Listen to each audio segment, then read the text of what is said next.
Strange and amazing items are discovered often, but figuring out what our ancestors were up to is pretty tough. Especially when all you have are just some rusty cups and cave drawings. It's no surprise that even the experts in lab coats sometimes make mistakes. But it's not just about dusty plates and huge stones. Sometimes there's even humans with large heads. So grab your digging tools and let's travel back to ancient times to explore incredible societies that even scientists can't fully explain. Sardinia may look idyllic now, but I'm not gonna lie, I wouldn't fancy visiting it 3,000 years ago. Rumor has it, terrible giants roamed around this island back then.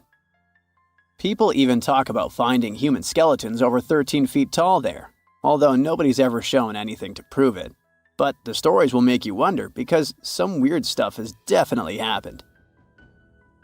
In 1974, over 5,000 pieces of broken stone artifacts were found in a part of the island called Monte Prama, but instead of being displayed in a museum, they were locked up in an underground vault for about 30 years. Sounds a bit suspicious, doesn't it? When they were finally displaced in 2005, scientists put the pieces together to find statues of 38 giant men standing 8 feet tall. Not quite as tall as the legendary skeletons, but still pretty huge. It's thought these statues were made by the Nuragic people, who lived on the island a long time ago.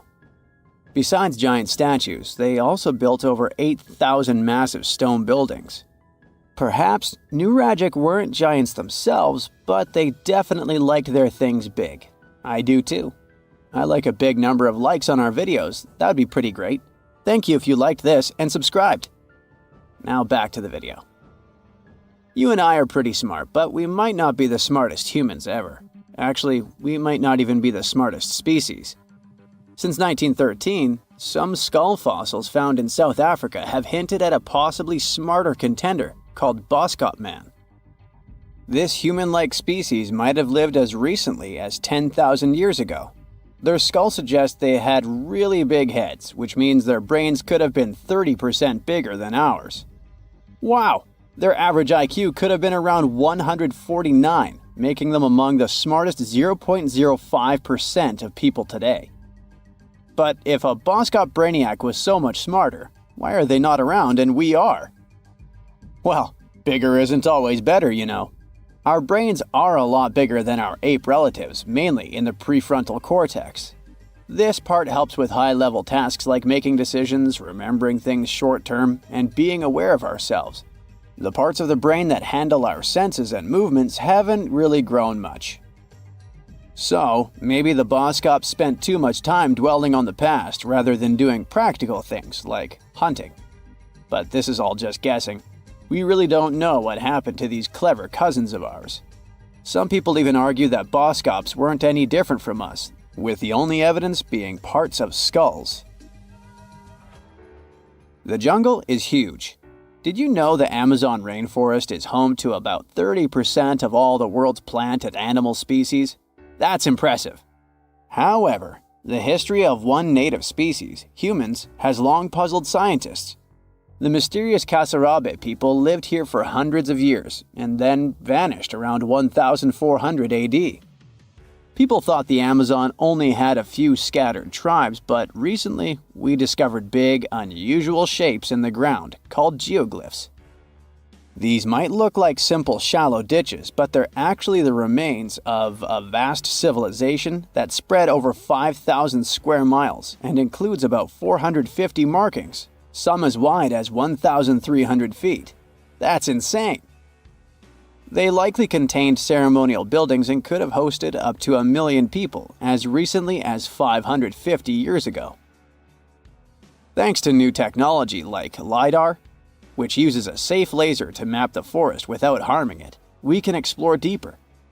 In 2019, some scans showed miles of raised roads and pathways and even pyramids over 70 feet tall. They found 26 separate settlements, 2 of which were at least 250 acres each. Damn, that's like 330 soccer fields. It's not certain what happened to the Kasarabe people. Maybe European conquistadors drove them out. Maybe the most baffling ancient civilization is one we've never actually found a trace of. Yep, I'm talking about Atlantis, the grand city that supposedly sank into the ocean. The first mentions of Atlantis come from the ancient Greek philosopher Plato, who talked about a great city near the Strait of Gibraltar. But for ages, everyone just thought Plato made up Atlantis as a perfect version of his own Athens. So why, about 12,000 years after it supposedly vanished, do we still wonder if it might be real? Well, in the 19th century, U.S. Congressman Ignatius Donnelly wrote a book giving 13 reasons why he thought Atlantis was more than just a myth. Then, in 1965, some folks thought they actually found Atlantis when they discovered the Richat structure, a massive 25-mile-wide dome in Mauritania, Africa. It's so big that you can see the whole thing from space. 2 astronauts flying over the Sahara Desert spotted this giant eye staring back at them and thought they'd made the discovery of a lifetime. Unfortunately, there's no solid evidence linking this structure to Atlantis. It's believed to have formed from volcanic activity about 100 million years ago. But it does look suspicious, doesn't it? Still, we're no closer to knowing the truth. Imagine going back to about 3,300 BCE and finding yourself in South Asia. Welcome to the Harappan civilization. These people were way ahead of their time. They had cities like Harappa and Mohenjo-Daro, complete with baked brick houses, sophisticated drainage systems, and even public baths. This place might have had over 5 million people, making it one of the densest regions at the time. They also invented a system of standardized weights that was incredibly useful for traders. And trading they did. These people had connections stretching all the way to the Middle East, thanks to their great skills in metallurgy. They even had a form of ancient branding. The seals were used to stamp clay on tray goods. Despite being so advanced with a thriving urban life, there's a whole bunch of mystery shrouding their language and script. We've got bits and pieces of their writing, but no one's deciphered them yet, even with all the technology we have today. We also still don't know how exactly their society worked. It looks like they didn't flaunt their social status as much as other civilizations. No grand palaces or massive monuments. Instead, their largest buildings might have been granaries. They sure were practical. Unfortunately, all good things must come to an end. Around 1800 BCE, this bustling civilization started to decline, possibly due to shifts in river patterns. As the environment changed, the Harappans packed up, moving towards more hospitable lands. Ever heard of the Minotaur? The beast with a bull's head and a man's body, hunting the bravest travelers in a massive maze. Well, this wasn't just any old tale. It was one of the most popular dramas of the ancient world. And it was inspired by this place, the island of Crete. The Minoans lived here during the Bronze Age. They had stunning palaces, amazing frescoes, and a culture so rich it still fascinates historians to this day. They built places like Knossos, which was so complex with its multi-story buildings and elaborate hallways that it might have inspired the whole labyrinth myth. Their engineering was so ahead of its time that even their drainage systems were more advanced than what many of us have today. Let me know in the comments which of these stories you find the most fascinating, and thanks for watching. Now, we wouldn't call this island mystical unless there were tales of giants living here. The island of Gozo in Malta is the backdrop of an ancient legend. Malta is an island country located in the Mediterranean Sea, just south of Europe. It's a very strategically located archipelago. Throughout history, it was ruled by many different societies, such as the Phoenicians, Greeks, Romans, and Carthaginians. One cold night, thousands of years ago, a farmer noticed the sky turn orange, then red, when he heard a loud thump. Although the ground seemed to be moving, this wasn't an earthquake.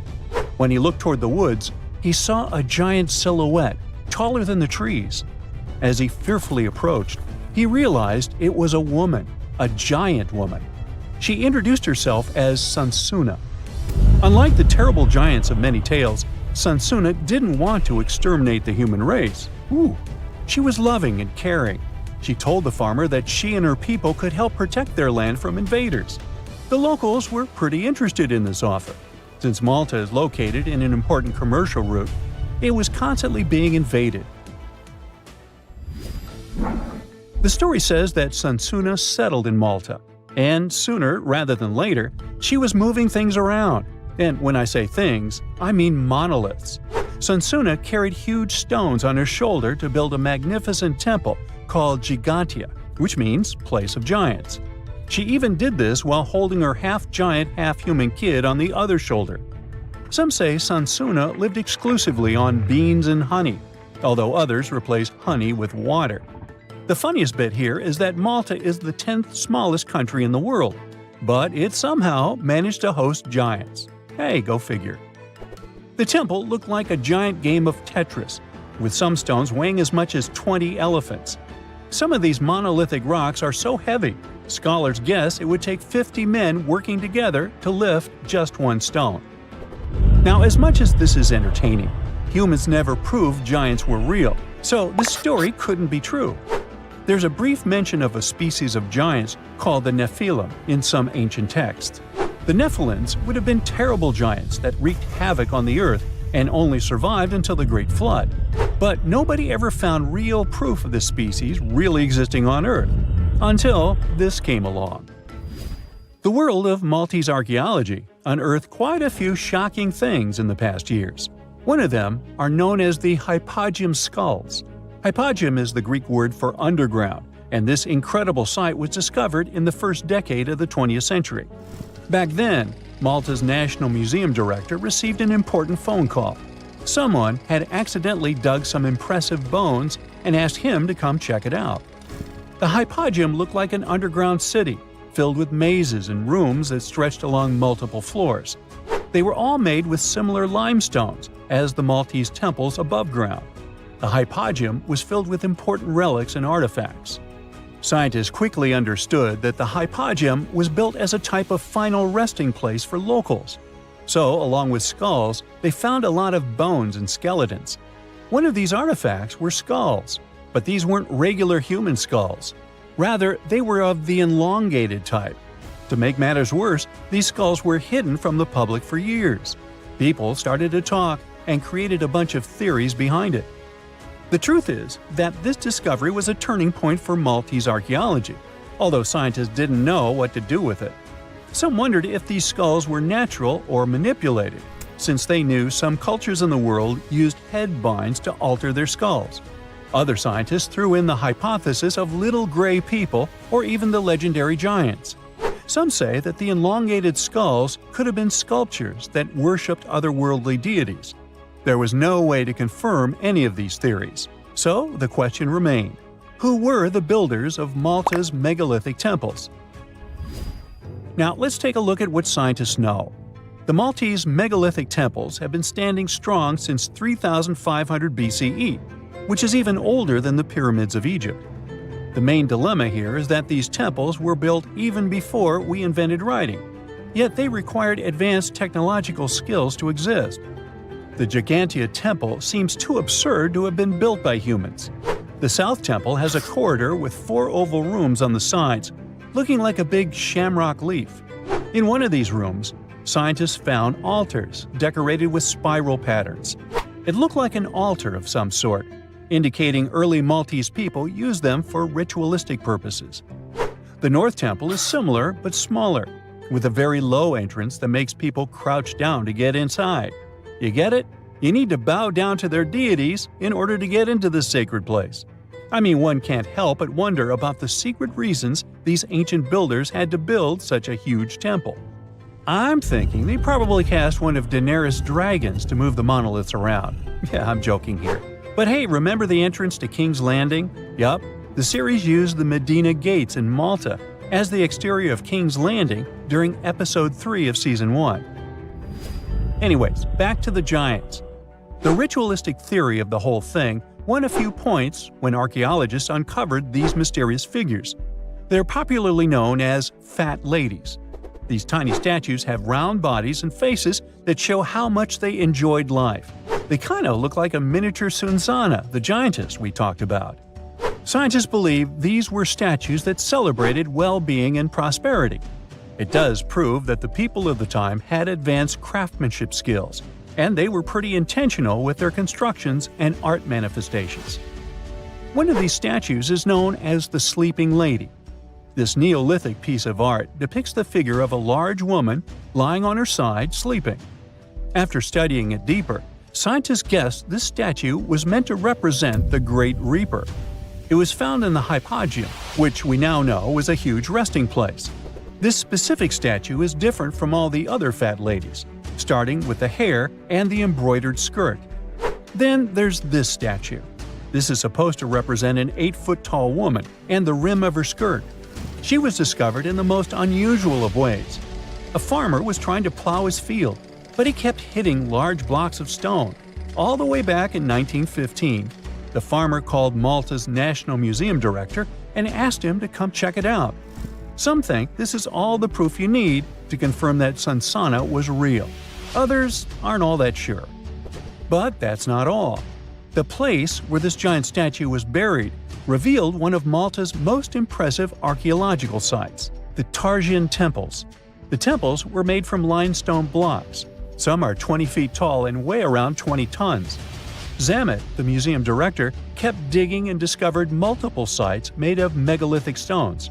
All of them supposedly built by Stone Age farmers, all stranded on a remote island in the Mediterranean Sea thousands of years ago. It just doesn't make sense. I mean, look at these temples in Manidra. This is probably the world's earliest calendar. On the equinoxes, the sun passes directly through the main doorway, straight down the central axis. On the solstices, there are two superb variations. During the summer solstice, the rays fall on the edge of the megalith to the left of the doorway, and during the winter, the rays fall to the right side of the doorway. It's astronomical precision at its finest. And what about the structures in the Hall Tarsian that we've already talked about? This complex is the oldest one in all of Malta. It was built with the purpose of doing animal offerings to deities. Scientists confirmed this by unearthing numerous animal bones buried in the soil. They also found a great collection of spirals, indicating that the locals also used this temple for ritualistic purposes. Overall, there are 7 megalithic temples in Malta, each more impressive than the other. Scholars keep on digging to see if they can uncover the truth, much like researchers do with the pyramids of Egypt, the lost Mayan cities in the Americas, and other sites.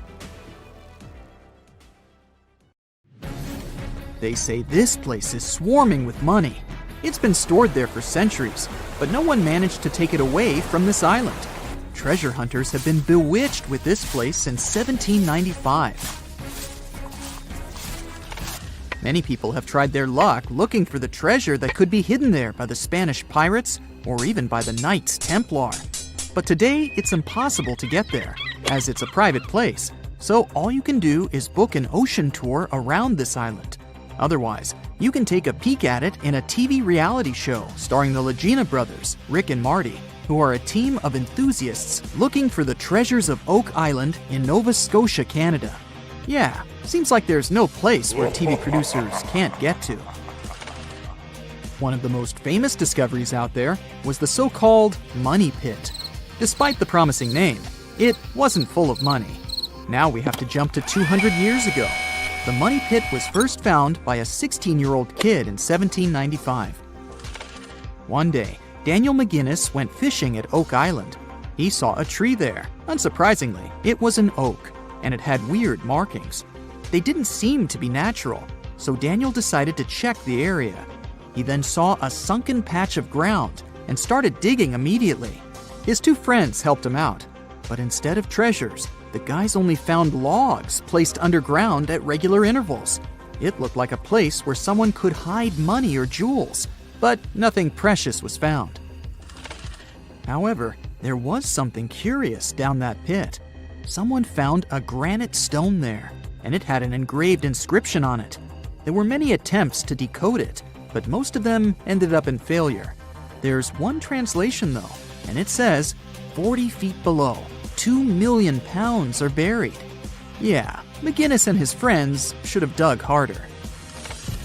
The next fun thing about the Money Pit is the coconut fiber found down there. They say that large amounts of this fiber were found at a depth of 60 feet. It may not surprise you, but I have to remind you of one thing. Oak Island is in Nova Scotia, Canada. Coconut trees do not grow there. The nearest one is about 1,500 miles from Nova Scotia, which makes it obvious that someone brought this fiber purposefully. Researchers came up with an idea that coconut fiber could have been used to make ropes and lower all the treasures down the pit. Next up, we have not one, but two mysteries. In the late 1800s, the Oak Island Treasure Company was thoroughly inspecting and excavating the island. Everyone believed something enormous was hidden there. These guys managed to drill 153 feet underground. That's like 15 stop signs stacked one on top of the other. You might have guessed that they didn't find pounds of gold and diamonds, but they found a manuscript. There's a theory claiming that it's one of Shakespeare's lost manuscripts. Some scientists believe that it was hidden there by the writer and scientist Francis Bacon, the true author of Shakespeare's works. Yeah, rumor has it was Francis and not William who wrote all the plays and sonnets. But there's no proof it was really so. The Money Pit may be the most popular shaft on Oak Island, but it's not the only one, and it's not the first. Before the Money Pit discovery, treasure hunters were drilling at Smith's Cove. While damming there, they found a wooden piece. It was a U-shaped formation that had Roman numerals. After a more thorough inspection, the specialists realized it was supposedly dated to 1769. The Money Pit was discovered 26 years later. This fact created many speculations that this structure might have been part of the real shaft with treasures everyone was looking for. Now, look at this Templar coin. It wasn't the first discovery on the island, but it was crucial in some way. Even if it may not sound like a big deal today, in medieval times, those coins would amass an insane amount of wealth. They were typically stored in European fortresses. For the treasure hunters, this coin was a sure sign there was more to be found on the island. The logic is simple. If there's one coin of that kind, there must be something else. And they were right. It wasn't the only Templar discovery. On the southwest shore of the island, a crossbow bolt was found. Experts say it dates back to the 13th century. But, once again, that wasn't something the treasure hunters were after. Some more coins were found on the island. Rick and Marty Legina retrieved this precious piece from a swamp. The coin is made of copper, and this time, it originated from Spain. When it was found, the Legina brothers could only see the number 8 engraved on it. But later on, some experts studied this coin and claimed it was made sometime around the 17th century. They managed to clean it well and saw the date 1652 engraved on the back of this coin. There's a theory stating that Spanish explorers found some treasure but hid it instead of taking it to the king. So maybe this coin just dropped out of the chest full of coins and jewels and is part of the treasure everyone was after. Or someone could have accidentally lost it while looking for the treasure. Who knows? One more famous treasure hunter is Gary Drayton. Gary and his team, together with Rick Legina, came across 2 coins while metal detecting the island. Those were 17th century King Charles II Britannia coins. One of them had a very clear inscription on it, stating that the coin was minted back in 1771. Another swamp treasure of possibly Spanish origin is also here. This time, it's a silver ring. A specialist studied it closely and reported that it had been repaired twice. The ring was once made bigger, and it was also made smaller once. It's decorated with a floral design, which was popular in Europe in the 1730s. Among all the other curious things, Rick and Marty Legina found a silver button at Isaac Point. The button's pretty old. It supposedly dates back to the middle of the 18th century, and the notorious Money Pit was discovered later. This is why it wasn't a big deal of a find. It could simply belong to some farmer peacefully raising livestock on the island. There's no official record of any chest full of gems and coins found on Oak Island, but enthusiasts did find some jewels there. First off, the team found a brooch with a magnificent red gem. They mistakenly thought it was a ruby, but a professional gemologist stated it was a garnet. The piece was made of silver, and it's pretty old. Experts believe it was made around the 15 or 1600s. Another brooch they found didn't have any gems on it, but it had an intricate design. It's a brooch with a leaf design and an ornate rope. There are 13 branches of the leaf, which instantly created more mystery to the whole treasure hunting. First off, there's a carving with a 13-branched tree on a rock on the north shore of this island. What's more, many people believe that the number 13 is important to the Knights Templar. The enthusiasts also found a brooch not far away from the place where Daniel McGinnis, the guy who found the money pit, lived. The brooch was shown to a professional gemologist, Charles Luton Brain. He had to break it to the team that there were no gems adorning this piece of jewelry. In fact, the stone that seemed to be a gem was just a piece of glass. It was processed using a special technique though, so it was leaded glass. The enthusiasts decided to study the brooch even more and found out that part of the brooch was made of gold. The specialists claim that the brooch dates back to the 14th century. Was it the treasure everyone was looking for? Remember the Neanderthals? Our superstar humanoid cousins of the Pleistocene era in all their wide-nosed and slope-foreheaded glory? They roamed through Europe and Asia for over 350,000 years before they vanished. This was around the same time our ancestors, the Homo sapiens, decided to take a vacation from Africa and explore the world. We may never know what truly happened to the Neanderthals and why they didn't make it to the present times, but thanks to some hefty archaeological digging and impressive fossil finds, we now know a bit more about them. One theory for their disappearance is that the climate wasn't suitable for them anymore. Supporters of this idea think Mother Nature turned on the Neanderthals and sent them packing. Unfortunately, if we look at Neanderthal archaeological sites in Italy, for example, there are no signs of weather catastrophes that could have wiped out this entire species.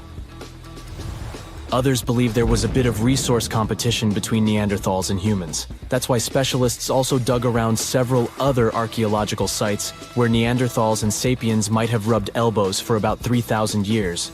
In this case, it does seem that the Neanderthals were a bit behind with their tools. Their technology was like flip phones in the age of VR. But who knows if these two species ever crossed paths in that particular region? The evidence is still fuzzy. How they went extinct isn't the only information we're curious about when it comes to Neanderthals. Other scientists, for instance, are trying to decode some of the Neanderthal molecular barcodes to identify their specific traits, some of which you might share, believe it or not. Sure, Neanderthals as a whole species did, in fact, go extinct. But that's not to say remnants of their DNA can't be found in humans. Now, you know how things go when folks live near each other. Some genetic mixing was bound to happen. The evidence? A dash of Neanderthal DNA which was found in modern folks. Now, this is where the plot thickens.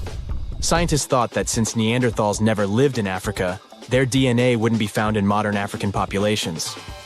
Well, it turns out that African people have about 0.5% Neanderthal DNA too. This doesn't mean our Neanderthal relatives simply teleported through African territories without leaving any trace behind. What this discovery actually implies is that early humans might have visited Europe, mixed their genetic material with that of Neanderthals, after which they returned to Africa. That's a lot of migration. How did we stumble upon that Neanderthal DNA these days, you might wonder? Well, scientists gathered thousands of people from all around the world. Participants came from places like East Asia, Europe, South Asia, America, and Africa. Percentages may vary, sure, but around 20% of the good old Neanderthal DNA is still found in US modern folks. Sure, the average Joe only carries about 2% of that caveman swagger. If you're from certain places or families that have a smidge more Neanderthal in their gene soup, you're looking at 3% tops. Is there anything in particular that we share with our long-gone humanoid cousins? As it turns out, our Neanderthal ancestors gifted us more than just their company for some thousands of years. They also passed down the incredible legacy of their noses. Well, you see, the Neanderthals were outfitted with some seriously high-rising sniffers. These weren't just cosmetic, they were also quite the asset in chilly climates. The icicle-dripping, teeth-chattering kind of cold where your breath could freeze before it leaves your lips. During those days, the Neanderthal noses worked as personal heaters, warming and humidifying the cold, dry air they inhaled. For that kind of extreme weather, these impressive nasal skyscrapers turned out to be quite handy. When our Homo sapiens ancestors decided to leave the sunny savannas of Africa for a spot of frostbite up in Eurasia, they bumped into the Neanderthals. This encounter resulted in not just an exchange of pleasantries, but also an exchange of genes that coded for larger noses.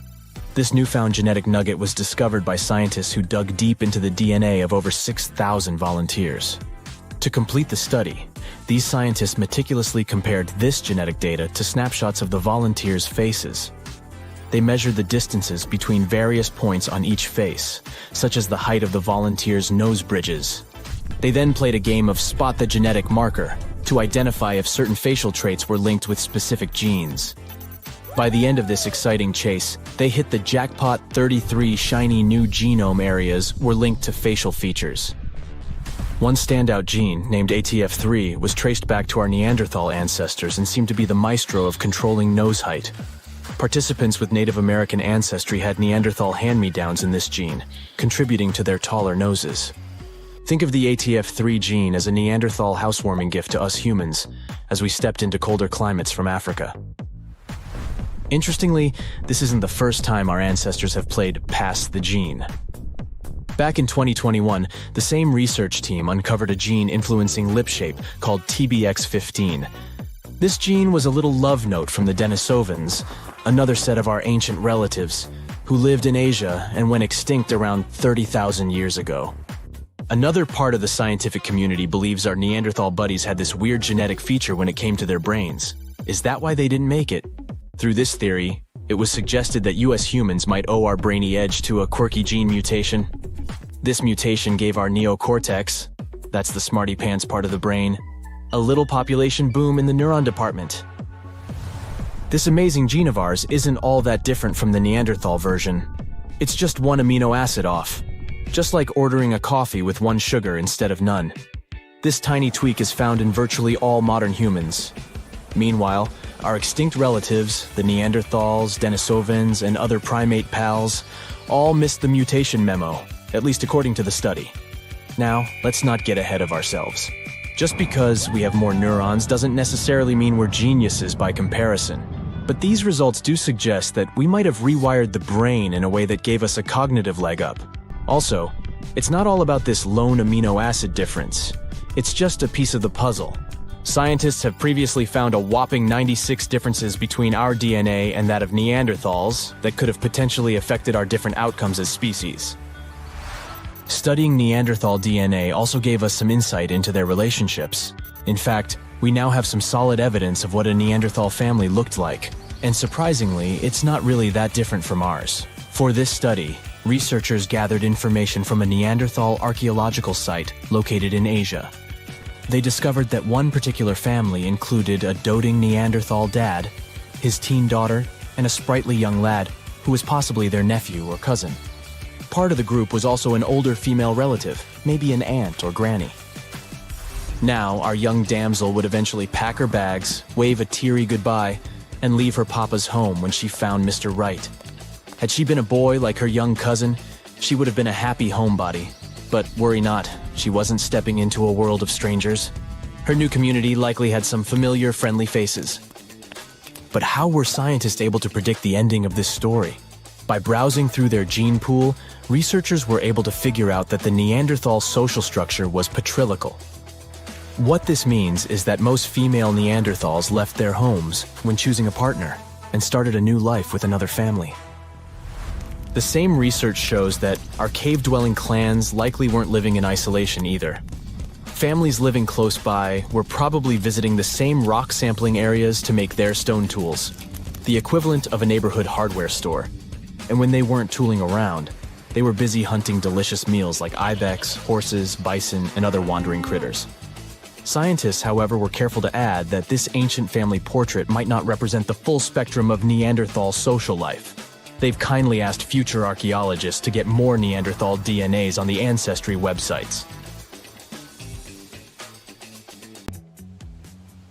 Hey, if you think Stonehenge is one of the oldest stone monuments ever, well, let me introduce you to Göbekli Tepe. Buckle up, we gotta travel to Turkey to meet this really old guy. Yeah, he's too old to travel.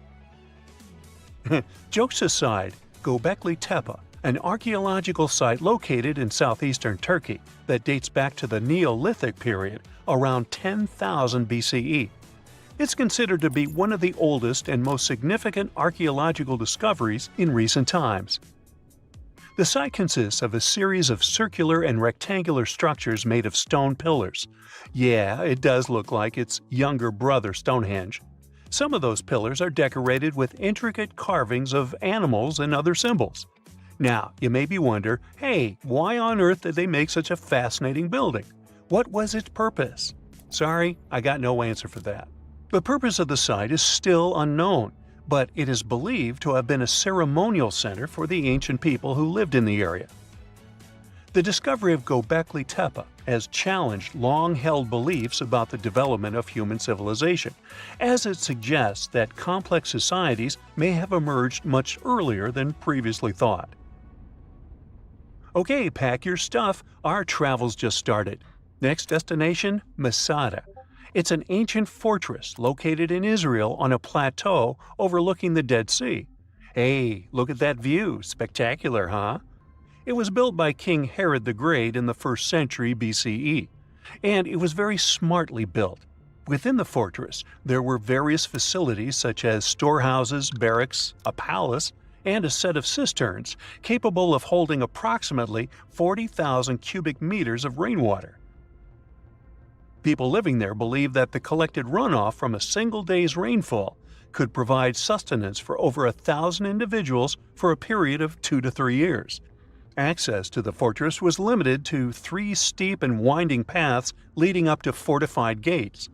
Still, at one point, the fortress was occupied by people who had fled Jerusalem after the city was captured by the Romans. They held out against the invaders for several months, but eventually they were defeated. But these guys didn't surrender. The story of Masada has become a symbol of resistance and bravery.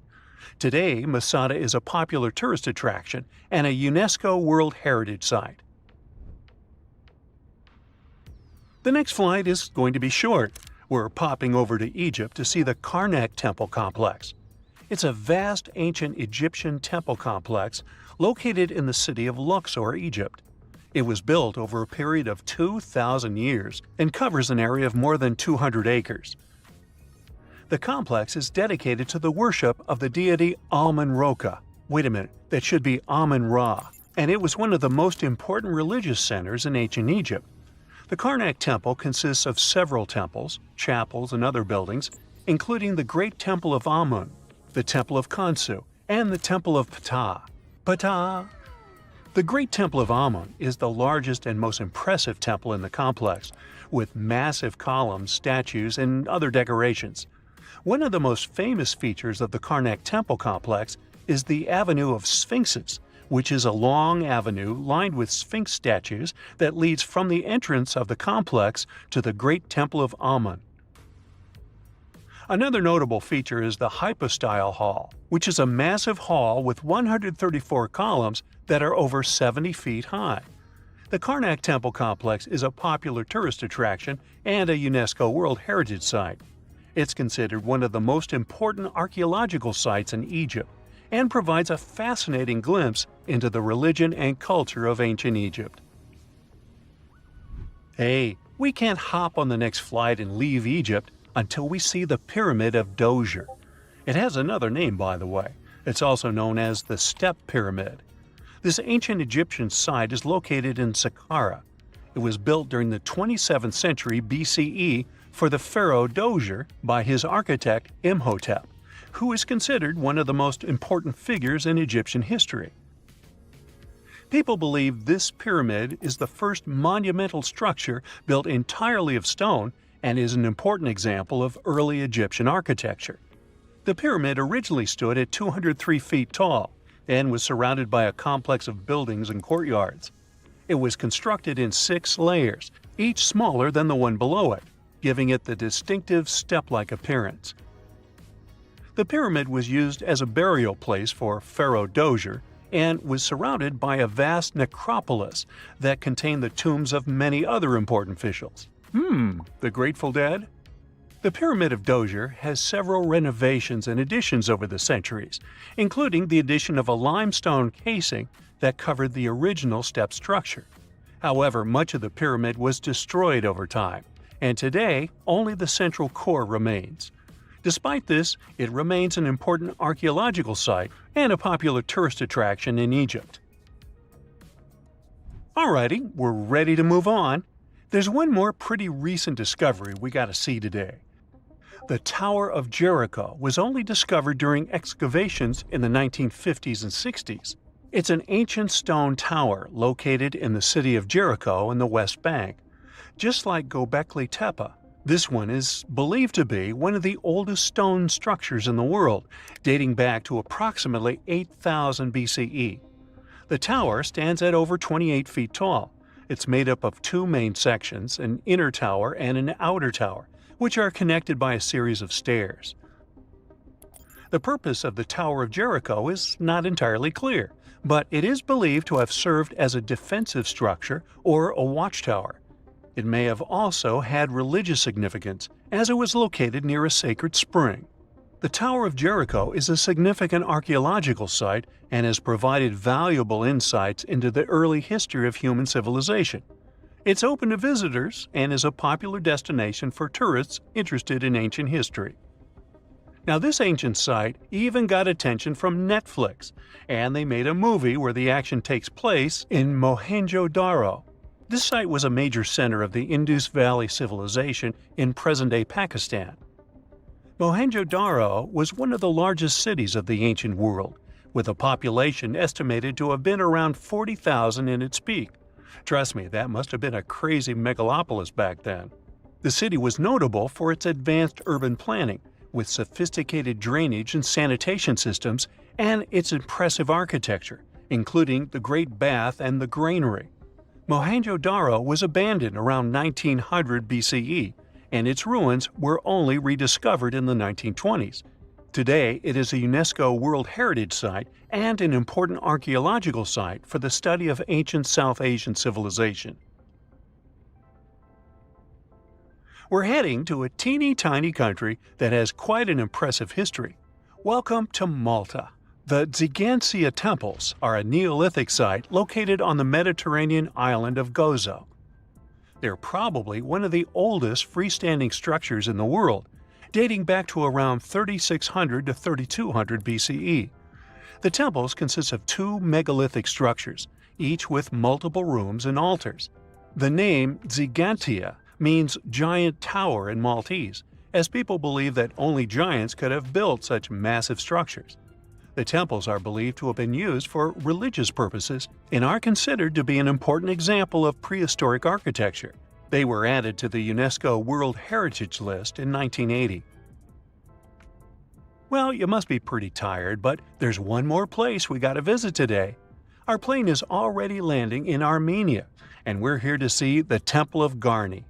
Look, this one is well preserved. This temple dates back to the 1st century CE. It was built by King Tiridates I as a dedication to the sun deity Mir. Sadly, the temple was destroyed in the 17th century during an earthquake, which is quite a common thing for this area, but it was later reconstructed in the 20th century. Today, it's a popular tourist attraction and is also listed as a UNESCO World Heritage Site. Today, I'm going to tell you about creatures that had unique features which allowed them to grow to incredible sizes. They were some of the most impressive animals to have ever existed on our planet. The Argentinosaurus is a genus of sauropod dinosaurs that lived approximately 97 million years ago in what is now South America. Scientists think it was one of the largest land animals ever, with a length of up to 100 feet and a weight of up to 100 tons. A farmer stumbled upon a giant leg bone while tending his cattle. That's how he discovered the first fossils of the Argentinosaurus in Argentina in 1987. Further excavations uncovered more bones, revealing a massive dinosaur that would have dwarfed most other animals of its time.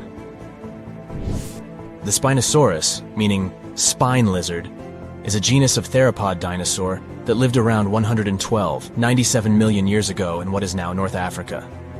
It is believed to be one of the largest carnivorous dinosaurs to ever exist, with a length of up to 60 feet and a weight of up to 23 tons.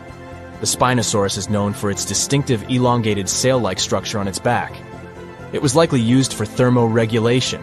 It also had long crocodile-like jaws that were lined with sharp teeth. This allowed the creature to catch and eat large prey, such as fish, crocodiles, and other dinosaurs. The first fossils of the Spinosaurus were discovered in Egypt in 1912. The sperm whale, Physeter macrocephalus, is a species of toothed whale that is the largest toothed predator on Earth. It also has the largest brain of any animal species. It is found in oceans all over the world and can dive to depths of up to 7,000 feet in search of food. You can easily recognize sperm whales by their massive, block-shaped heads, which can measure up to 1/3 of their total body length. They have dark brown or grayish-blue skin and a distinctive wrinkled appearance. The Titanoboa is an extinct genus of a giant snake that lived approximately 58 million years ago. It is considered to be the largest known snake ever. It could grow up to 42 feet and weighed around 2,500 pounds. The first fossils of the Titanoboa were discovered in a coal mine in Colombia in 2004. This discovery meant a lot because it provided insights into the size and behavior of snakes during the Paleocene era, as well as the overall climate and ecosystem of the time. The blue whale, Balænoptera musculus, is the largest animal on Earth, measuring up to 100 feet in length and weighing as much as 200 tons. These marine mammals are found in oceans all over the world and can live up to 90 years. Blue whales have a long, streamlined body that is usually blue-gray in color with mottled patterns. They have a small dorsal fin and 2 pectoral fins that are about 1/3 the length of their body. Blue whales feed on tiny shrimp-like creatures called krill, and they eat a lot. A single adult blue whale can eat up to 8,000 pounds of krill in a day. The Leadsichthus is an extinct genus of large, bony fish that lived during the Jurassic period, approximately 155 million years ago. It is believed to be one of the largest fish that have ever lived. Some estimates suggest that it could grow up to 55 feet in length. The first fossils of Leadsichthus were discovered in England in the 19th century, and more recent discoveries have been made in other parts of Europe, South America, and Africa. Despite its enormous size, the Leadsichthus was a filter feeder, similar to modern-day whale sharks, and likely fed on plankton and other small organisms. The creature did it by simply swimming with its enormous mouth open, filtering water through its gills. The pterodostro is an extinct species of flamingo-like birds that lived approximately 35 million years ago. They were relatively small birds with a wingspan of about 2-3 feet. And they were known for their distinctive long, narrow beaks equipped with comb-like structures used for filter feeding.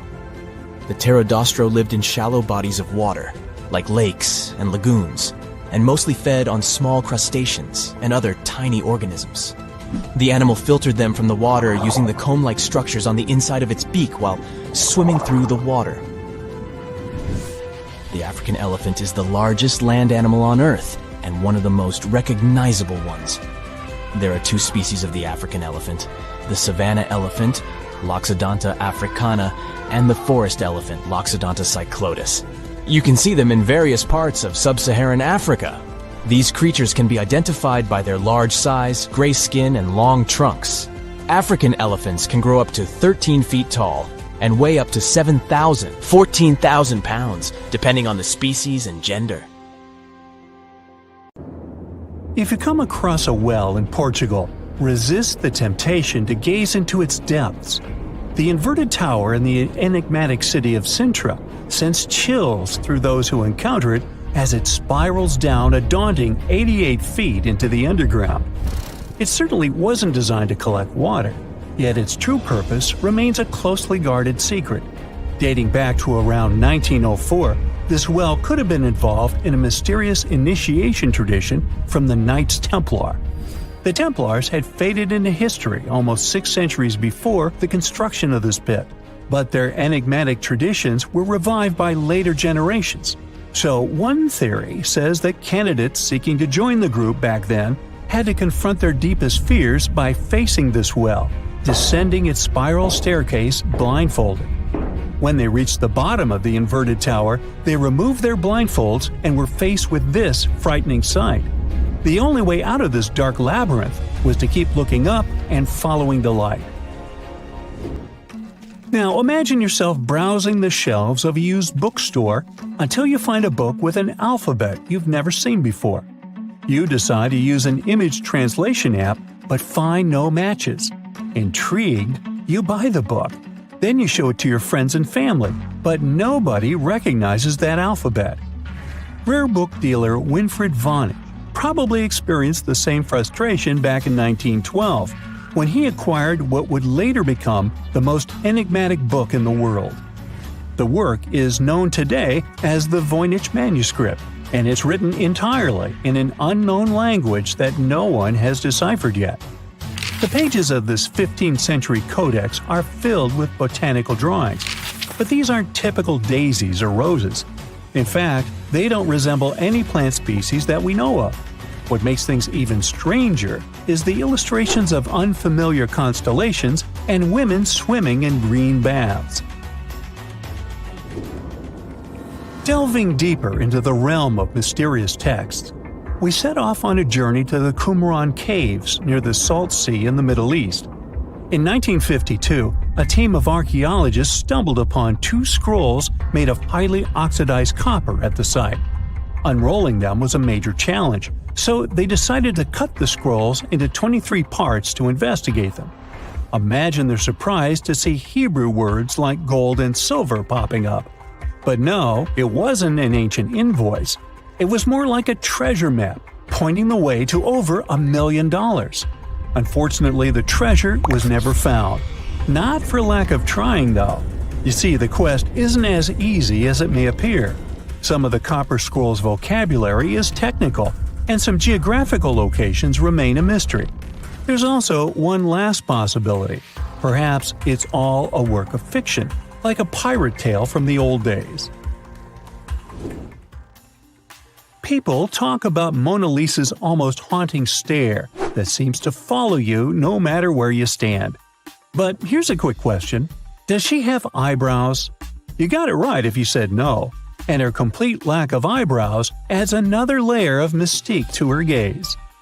The most common explanation is that beauty standards were different, and perhaps plucking the hairs above the eyes was a thing around 1503. But take a look at other Italian paintings from that time, like La Schiavona or Portrait of a Young Girl. Yep, eyebrows. So, not everyone was entirely pleased with this theory, like French inventor Pascal Cotte. He spent 3,000 hours analyzing scans of the painting to dig through all the layers of Leonardo da Vinci's masterpiece. Now he claims that the Mona Lisa once had eyebrows, but they disappeared over time due to cleanings and restorations. Some historians, however, still question his findings, which means that Mona Lisa's style, or lack of it, remains an unsolved mystery. So, you decide to travel to Rio de Janeiro, and everyone tells you that Sugarloaf Mountain is a must-see. When you spot the mountain from a distance, you realize that the stone has a cavity. But around noon, the whole view changes. The shadow in that cavity takes the shape of a bird, an ibis to be precise. A local legend links this bird shape to the ancient Egyptian deity Thoth, as if the ancient Egyptians once visited Rio de Janeiro and were somehow inspired by the natural phenomenon. But it's probably just a big coincidence. I mean, literally. The real mystery, however, lies in the waters around Sugarloaf Mountain. In the 80s, archaeologist Robert Marks got a tip from locals about a treasure hidden beneath Guanabara Bay. He dove in and found quite a few Roman amphorae. You know, those ancient vases with 2 handles? His discovery could potentially provide evidence of a Roman shipwreck that might have reached Brazil 17 centuries before the Portuguese even set foot there. However, he couldn't proceed with his research, and to this day, the idea of the Roman presence on Brazil's coast remains uncertain. The true location of Cleopatra's tomb isn't the only ancient Egyptian mystery. Many secrets are carved into the walls of ancient structures, like in the Temple of Seti I. Take a close look at this hieroglyph, and you'll notice that it resembles a modern-day helicopter. Look to the right, and you'll see an engraving that looks like a submarine. Odd, right? The most reasonable explanation for this has to do with the legacies of different rulers. When a new pharaoh came to power, they had their own hieroglyphs added over the original ones. But this is still a topic of debate, as some Egyptologists believe that these mysterious hieroglyphs may represent some kind of ancient technology. The same applies to the Dendera light. The image found in the underground passageway of the Hathor Temple is a subject of significant controversy in Egyptian history. Some researchers suggest that the inscription simply represents a rising sun, while others interpret it as evidence of some kind of modern lighting system. And it does indeed resemble Crookes' tube, one of the early experiments with electrical discharges. Although there's no concrete evidence of ancient Egyptians having modern electricity, some historians believe that this theory could help explain why many discovered tombs don't have any residues left behind from the use of oil lamps or candles. A lot has been said about the mysterious pyramids of Egypt, but many people tend to forget that other inexplicable structures had already existed even before them. Our next stop takes us to Turkey, the top of a hill known as Göbekli Tepe, near the city of Urfa, holds an ancient secret. It features more than 20 circular stone enclosures dated back over 11,000 years. Many of these have heavily carved stone T-shaped pillars adorned with eerie human figures with folded hands. The most accepted theory is that it's the world's first temple, likely used for rituals or social events.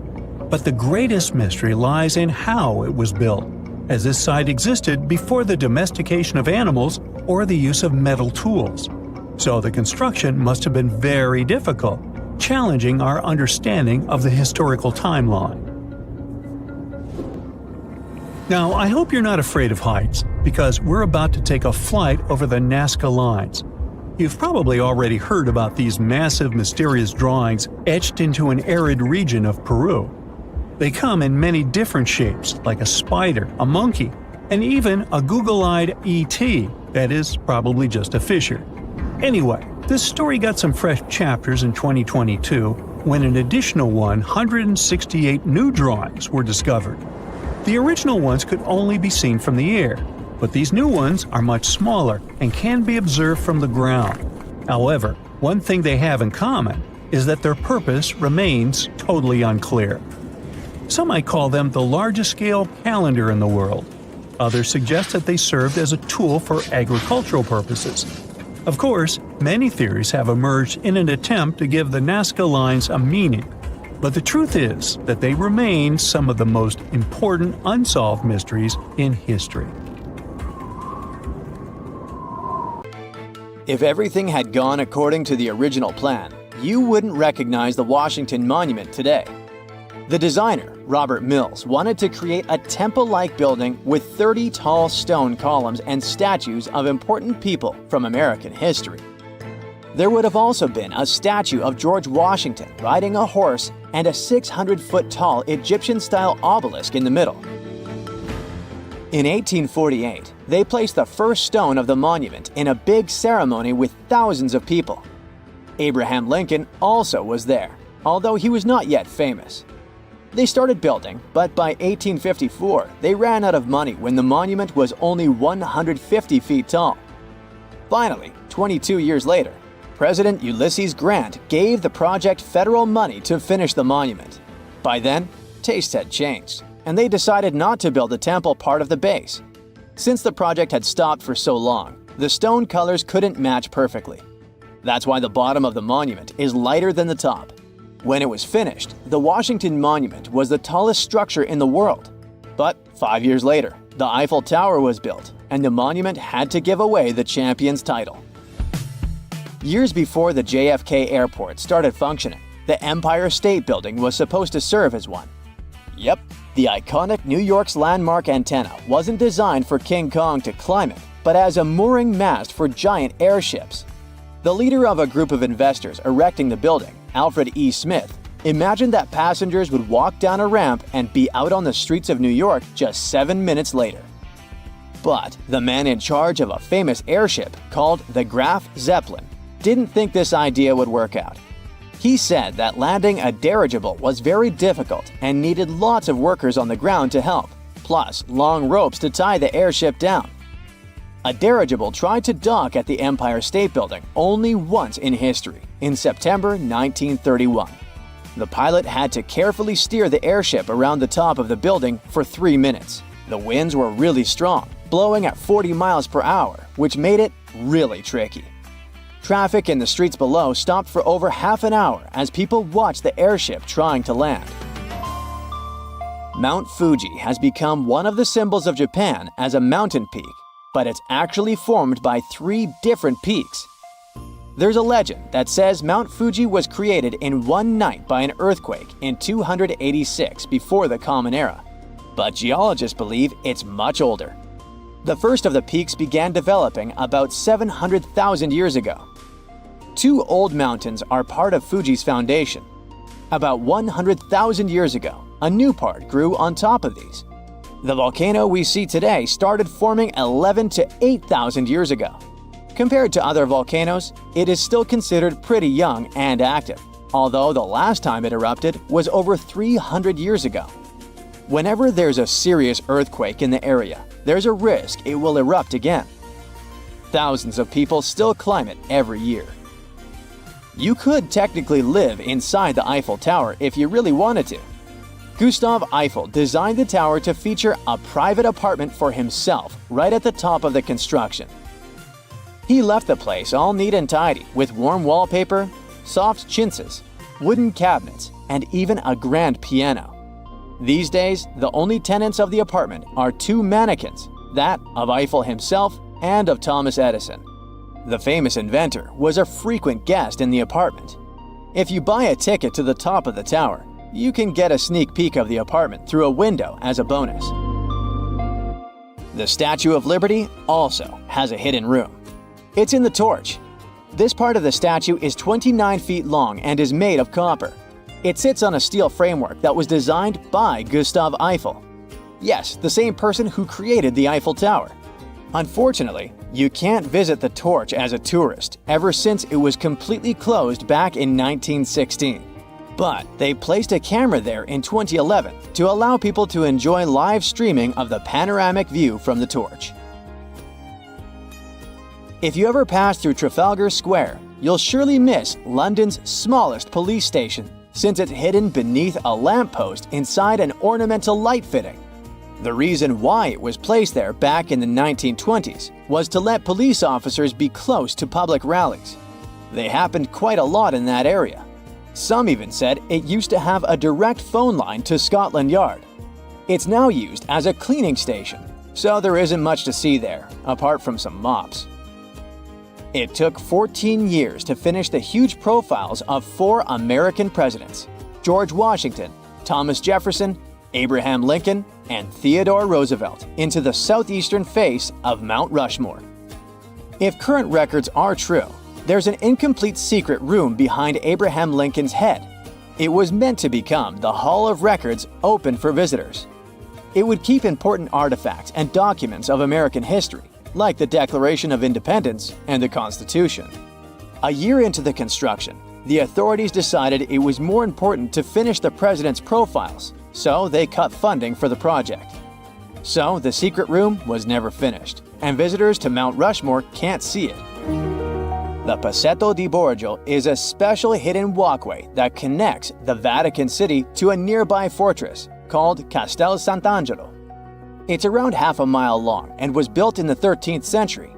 It was used by popes to escape from the Vatican when they were in danger, and it was used this way at least twice in history. A statue of Leonardo da Vinci, located at Rome's Fiumicino Leonardo da Vinci Airport, was first unveiled back in 1960. During a recent renovation, one of the workers made a mysterious discovery during this process. He found a small hole somewhere in the middle of the statue, at a height of about 30 feet. After it was carefully opened, they found 2 parchments inside. The first document, written in classical Latin, told the history of the area that now houses the airport. The other one had a list of people who attended the inauguration of the statue. There's a huge network of catacombs under Paris, stretching for around 174 miles. It's one of the largest grave sites in the world, and brave tourists are allowed to visit only a small section of it. But some people manage to get into the restricted passages to throw picnics and parties, and even start businesses there. Businesses like a fully functioning movie theater with an underground restaurant and bar. The law enforcement officers who found it believe it must have been built by some secret society. Whoever arranged it was trying to hide the entrance, making it look like a construction site. A motion sensor would set off a video camera, recording anyone who tried to sneak in. Then, a sound of a barking dog would play, hoping to scare off intruders. Those who weren't scared away would get into an underground theater with rows of seats carved into the rock, a big movie screen, and a projector just like in a regular movie theater. The experts were surprised that the electricity worked so well underground to power it all, so a team came back to check it out. But when they returned, everything had been removed. The electricity lines were cut, and the items were gone. All that was left was a note saying, "Do not try to find us." Imagine a person who weighs like an adult reindeer. As for their height, it is almost like two adults stacked one on the other. This is exactly what Robert Pershing Wadlow looked like. This American dude was the tallest person ever recorded, standing at a whopping 8 foot 11.1 inches tall and weighing 439 pounds. Growing up, Wadlow was always the tallest kid in the room. At the age of 8, he was already as tall as his dad. And at the age of 9, he was strong and big enough to carry his own father. By the time he graduated high school, he had already grown to be 8 foot 4 inches tall. As for job prospects, he intended to become a lawyer, and he even enrolled in college. But his height let him have a few side hustles. First, circus performers that made him a celebrity in no time. Second, in 1938, he kicked off a promo tour with the International Shoe Company, snagging free shoes along the way. Wadlow wasn't about that freak show life. He saw himself as a walking ad for the company. Because of his huge stature, he needed to wear special braces on his legs to help him walk. He never used a wheelchair, but walking was definitely a big struggle for him. Sadly, an infection from a faulty brace led to his untimely demise in 1940. His coffin was so huge that it took 12 pallbearers and 8 assistants to carry it. To this day, a life-size statue of Wadlow stands tall in Alton, his hometown. Throughout his short life, and Robert only lived 22 years, he never stopped growing. Each year, he would get an extra few inches to his gigantic height. When he was 21 years old, he passed John Rogan in terms of height, and that was the guy who had been recorded as the tallest guy ever before Robert came into play. Rob's predecessor, John Bud Rogan, born in Tennessee, was known as the tallest non-mobile person ever, measuring 8 feet 9 inches. His rapid growth started at 13 years old due to gigantism, leading to joint stiffness. Despite his condition preventing physical labor, Rogan made a living selling portraits and postcards. He declined offers to join carnivals and sideshows, preferring to maintain his independence. Rogan used a goat-pulled cart as a wheelchair. He was known for his deep voice and playful demeanor. Unlike Robert Wadlow, John Rogan didn't boast a reindeer-like weight. On the contrary, he only weighed 174 pounds, which is 2.5 times less than Robert. Zheng Jinlian from China rocked the world by becoming the tallest woman ever recorded in modern times. Despite her parents and siblings being of average height, she had a gene for towering greatness, but her stature was the result of a condition. The thing is, a tumor messed with her hormones and made her shoot up in height. By age 13, she had already been taller than the tallest guy of the same age. Zheng managed to graduate even with all the attention her height brought. People came from far and wide to meet her and gawk at her impressive stature. Even though doctors suggested surgery to remove the tumor causing her rapid growth, Zheng decided to keep it. She didn't want to lose her hair. She was quite the foodie too, eating tons of dumplings and rice each day to fuel her body. Sadly, health issues caught up with her, and she passed away in 1982. Her height was recorded as 8 feet 2 inches. She beat out Jane Bunford for the title of the tallest woman to ever walk the earth, and even had a moment as the tallest person alive from 1981 to 1982. By the way, Jane Bunford was the tallest recognized British person known to date. At a height of 7 feet 11 inches, she definitely stood out in a crowd. Born in Birmingham in 1895, Jane was an average Jane until 11 years old. At that age, she had an accident that changed her life forever. A head injury damaged her pituitary gland, causing an excess of growth hormone to send her height skyrocketing. Due to discomfort caused by her gigantic size, she had to drop out of school. Although she had opportunities to profit from her unique stature, Jane chose to live a quiet life. In her final years, she became a recluse due to the unwanted attention her height brought. Battling joint issues and a severe spinal curvature, Jane passed away at the age of 26. Hey, I have a quick question for you. Is height something that can change or not? It seems like we actually do get a little taller during the day and shrink back down at night. Let's thank gravity for this. But there was this one crazy case where a guy named Adam Rayner was super short at 21, only 3 feet and 10.5 inches. But then, he suddenly started growing like crazy. By the time he was 32, he was 7 feet 1.75 inches tall. Unfortunately, all that growth happened so fast that he ended up bedridden for life and didn't become a basketball star. Socks can be a real hassle for tall people. Don Kohler, who wore size 22 shoes, once said his biggest clothing issue was finding socks that fit. Luckily, he found a company in Pennsylvania that made custom socks for him. Don was really tall, one of only 24 people in history to reach over 8 feet tall. He was known as the world's tallest man from 1969 until he passed away in 1981, having grown to 8 feet 2 inches. He had a condition called gigantism, which made him grow abnormally, starting from the age of 10. Don was born in Denton, Montana, to parents who were taller than average. He had a twin sister, but she was 5 feet 9 inches. It was a record-breaking height difference of 2 foot 5 in between twins, as recognized by the Guinness World Records. Don worked as a salesman for 25 years using his height as an advantage when meeting with customers. If you too wear a larger shoe size, you know how frustrating trying to find the perfect pair can be.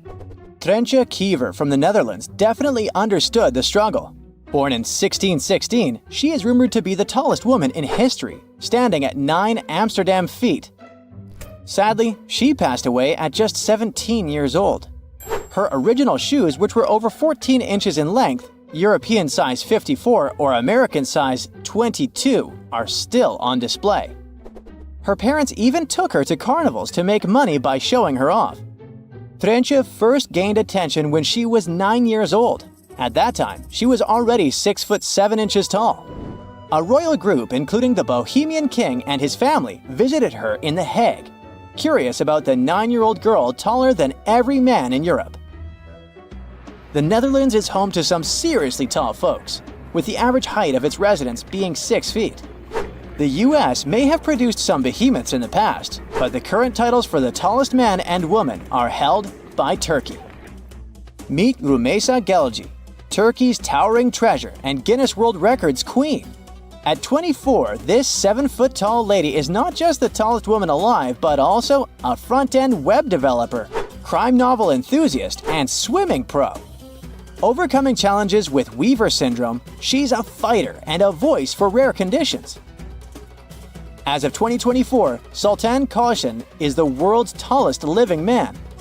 Back in 2009, he shot to fame when he was measured by the Guinness World Records. He was 8 feet 1 inches tall. Can you believe that? Only a handful of people in history have ever reached that height. This Turkish farmer didn't start sprouting up until he was 10 years old.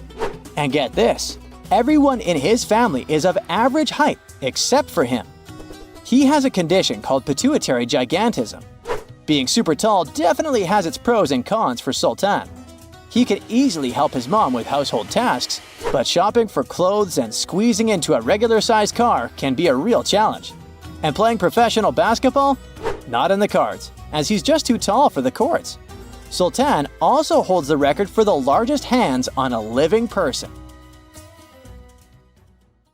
In 1850, French scientist Auguste Mariette went to Egypt looking for manuscripts, but accidentally found a head of a sphinx sticking out of the dunes.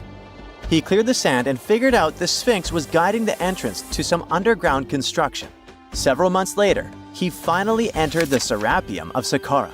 Inside, he found an enormous granite sarcophagi with remnants of 64 bulls. Scientists are still amazed by the tech that the ancient Egyptians used to transport those enormous boxes. The Serapeum was built around the year 3000 before the Common Era. It was an underground tomb built to honor the sacred Apis bulls of ancient Egypt.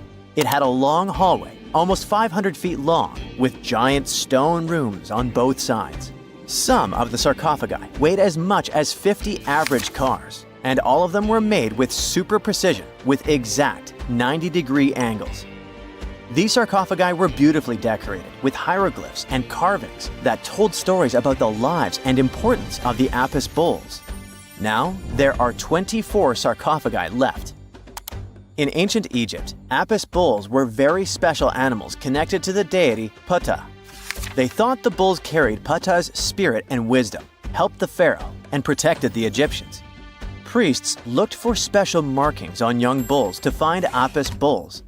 It could be a white triangle on its forehead, which symbolized divine light, a shape on its back like a vulture's wing, and a scarab shape under its tongue, which stood for rebirth. If a bull had these signs, they believed it was chosen by Ptah and treated it like royalty. The chosen bulls lived in a special temple in Memphis, the city where they worshipped Ptah. They received the best care and offerings from visitors who wanted their blessings. When an Apis bull passed away, it was treated with great honor and mummified. When Mariette entered the Serapeum, he noticed traces of rollers on the gallery's floor and found 2 wooden horizontal winches. Each had 8 levers. Later, other explorers saw double rails. The burial chambers were lower than the hallway floor. To get the boxes into place, workers filled the chambers with sand so the sarcophagi could be rolled in straight. Then they slowly removed the sand to gently lower the boxes into perfectly cut spaces in the bedrock. A carved stone sign found in the Serapeum said it took 28 days to move just one sarcophagus and its lid into its spot during the time of Ptolemy II. The extreme precision of the sarcophagi with 90-degree angles also has an explanation. Ancient Egyptians wrote texts, or rather, papyrus, on geometry a long time ago. It shows that they knew the approximate number pi and could calculate the volume of a pyramid with its top cut off. If they could figure out complicated math like that back then, it makes sense that they could also carve perfectly flat surfaces 500 years later. All this sounds pretty legit, but some people think certain things don't add up here. The size of boxes is way larger than the size of bulls, yet they buried pharaohs in tiny coffins that barely fit their bodies. The sarcophagi are made out of granite with crazy precision, and they could have just used limestone, which would have made things way easier. The transportation of the boxes seems pretty simple, but only in theory. If one person could pull about 440 pounds, then at least 250 people would be needed to pull just one box. The tunnels in the Serapeum are really narrow, only about 2 feet wider than the boxes themselves. There's no way hundreds of people could have squeezed into those tight spaces to pull the boxes. And even if they did, how would they turn the box in the cramped corridor, lower it into its niche, and place it perfectly in the middle? Somehow, they did this 24 times, and every box is centered perfectly. Plus, the chambers were dusty, and there were no signs of soot from lamps. This means they must have worked in almost complete darkness. The real use of the boxes could also be different. A long time ago, even before the Egyptian pharaohs ruled, the local people already knew how to use fermentation. It happens when tiny organisms called yeast eat certain ingredients like starch and turn them into gas and ethanol. So someone in ancient Egypt probably put food like barley, bread, and even meat inside a giant stone box, then closed it tight with a heavy lid. These stone boxes, carved from granite, were so precisely made that they were almost completely sealed, so nothing could escape from it. As the yeast inside the box started working, it created more and more CO2 gas. It built up pressure inside the box. The granite boxes were incredibly strong. They could handle more pressure than a car tire can hold. When granite was squeezed under such pressure, its crystals produced a tiny electric charge. This effect was possible because granite contains quartz, a material that reacts to pressure this way. The process also needed meat or animal parts, possibly to help the yeast grow better. Meat contains something called oleic acid, which yeast needs to keep growing and to survive the bad effects of the ethanol it produces. As the pressure inside the box kept growing, the combination of gases and electricity made these boxes not just ancient fridges, but powerful energy systems. Over time, the pressure inside got so strong that it could push the lid open and the gas would escape with a pop. But when people rediscovered the Serapeum in 1850, they found old drawings that showed piles of stones stacked on top of some of the box lids. So, someone long ago probably tried to make the lids even heavier by adding extra weight to make it harder for the gas pressure to push them open. This extra weight also meant the quartz crystals in the granite could keep creating more electricity under all that pressure.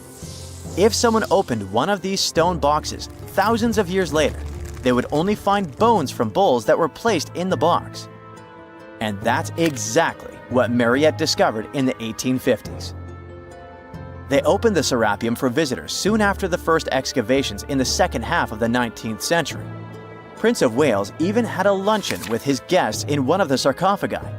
Sands and earthquakes made the site inaccessible for a while, but now you can visit it again and try to solve the mystery yourself. With new tech, we could have answers to many other historical mysteries soon. A team of scientists at Chicago's Field Museum of Natural History recently used a special CT scanner to learn more about ancient Egyptian mummies without unwrapping them. They gently rolled 26 mummies on custom carts out to the parking lot, where the scanner was waiting. It took thousands of detailed X-ray pictures of each mummy and their coffins. When all the pictures were put together, they created 3D images that showed what was inside, the skeletons, and some artifacts. The scientists hope these images will help them understand ancient Egyptian burial practices from over 3,000 years ago. Even though the scanning process only took 4 days, it might take 3 years to study all the data. But scientists were able to learn some personal details about the mummies. One of the most popular mummified individuals at the museum, Lady Cheneta, was a woman who lived in ancient Egypt about 3,000 years ago. It looks like she passed away in her late 30s or early 40s. To make sure her body looked complete for the afterlife, embalmers put stuffing in her neck to keep it from collapsing. They also placed artificial eyes in her sockets, so she would have eyes in the next world. She was wrapped in fancy linen and placed in a beautifully decorated coffin. The scans revealed that it had been carefully crafted with a slit at the back, which embalmers used to fit the body. There were also some artistic details on the surface, like markings for her knees. It looks like her burial was on the scale of a high-end luxury car. It was April 10th, 1912. Richard had just departed from Southampton, England, aboard the most famous ship of the time, dubbed the Unsinkable. Since he had just witnessed a near collision with the SS City of New York, he decided to write to his wife and report the unfortunate and frightening event. "My dearest Sal," he wrote, "we got away yesterday after a lot of trouble." Little did he know that a mere 4 days later, both his pen and the ship he was on would be lost forever at the bottom of the North Atlantic Ocean. Was this some sort of bad omen? Did Richard actually foresee what was about to happen to the ship he was on? In case you haven't figured it out by now, Mr. Richard Geddes was aboard the Titanic on the day that he wrote the letter to his wife. On April 14th, 1912, the ship seemed to have been lost forever. Along with it, so many secrets and treasures have settled at the bottom of the ocean. It took until 1985 for the Titanic's wreck to be finally rediscovered using state-of-the-art sonar technology. Ever since then, they've managed to recover thousands of items from the Titanic, and many of them went on display or auction. Things like jewelry, a life jacket, a menu from the ship's restaurant, or even a sample square of carpet from the first-class stateroom have all captivated the public's attention, just like the many stories of the people on board. Scientists have even tried to come up with strategies to get the Titanic back up altogether to properly study it and stop it from getting more and more damaged at the bottom of the ocean. Some have suggested filling the wreck with ping pong balls to make it float, while others even considered injecting it with 180,000 tons of Vaseline.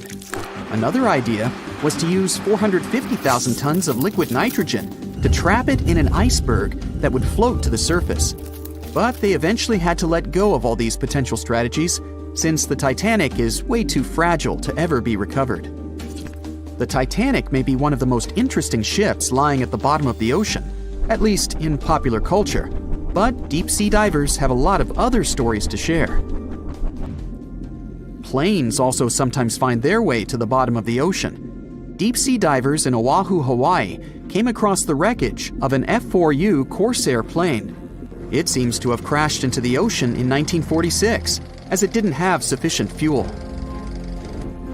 If you can dive deep enough, you might even stumble upon statues and lost artifacts, like those found in the world's only underwater archaeological park off the coast of Naples, Italy.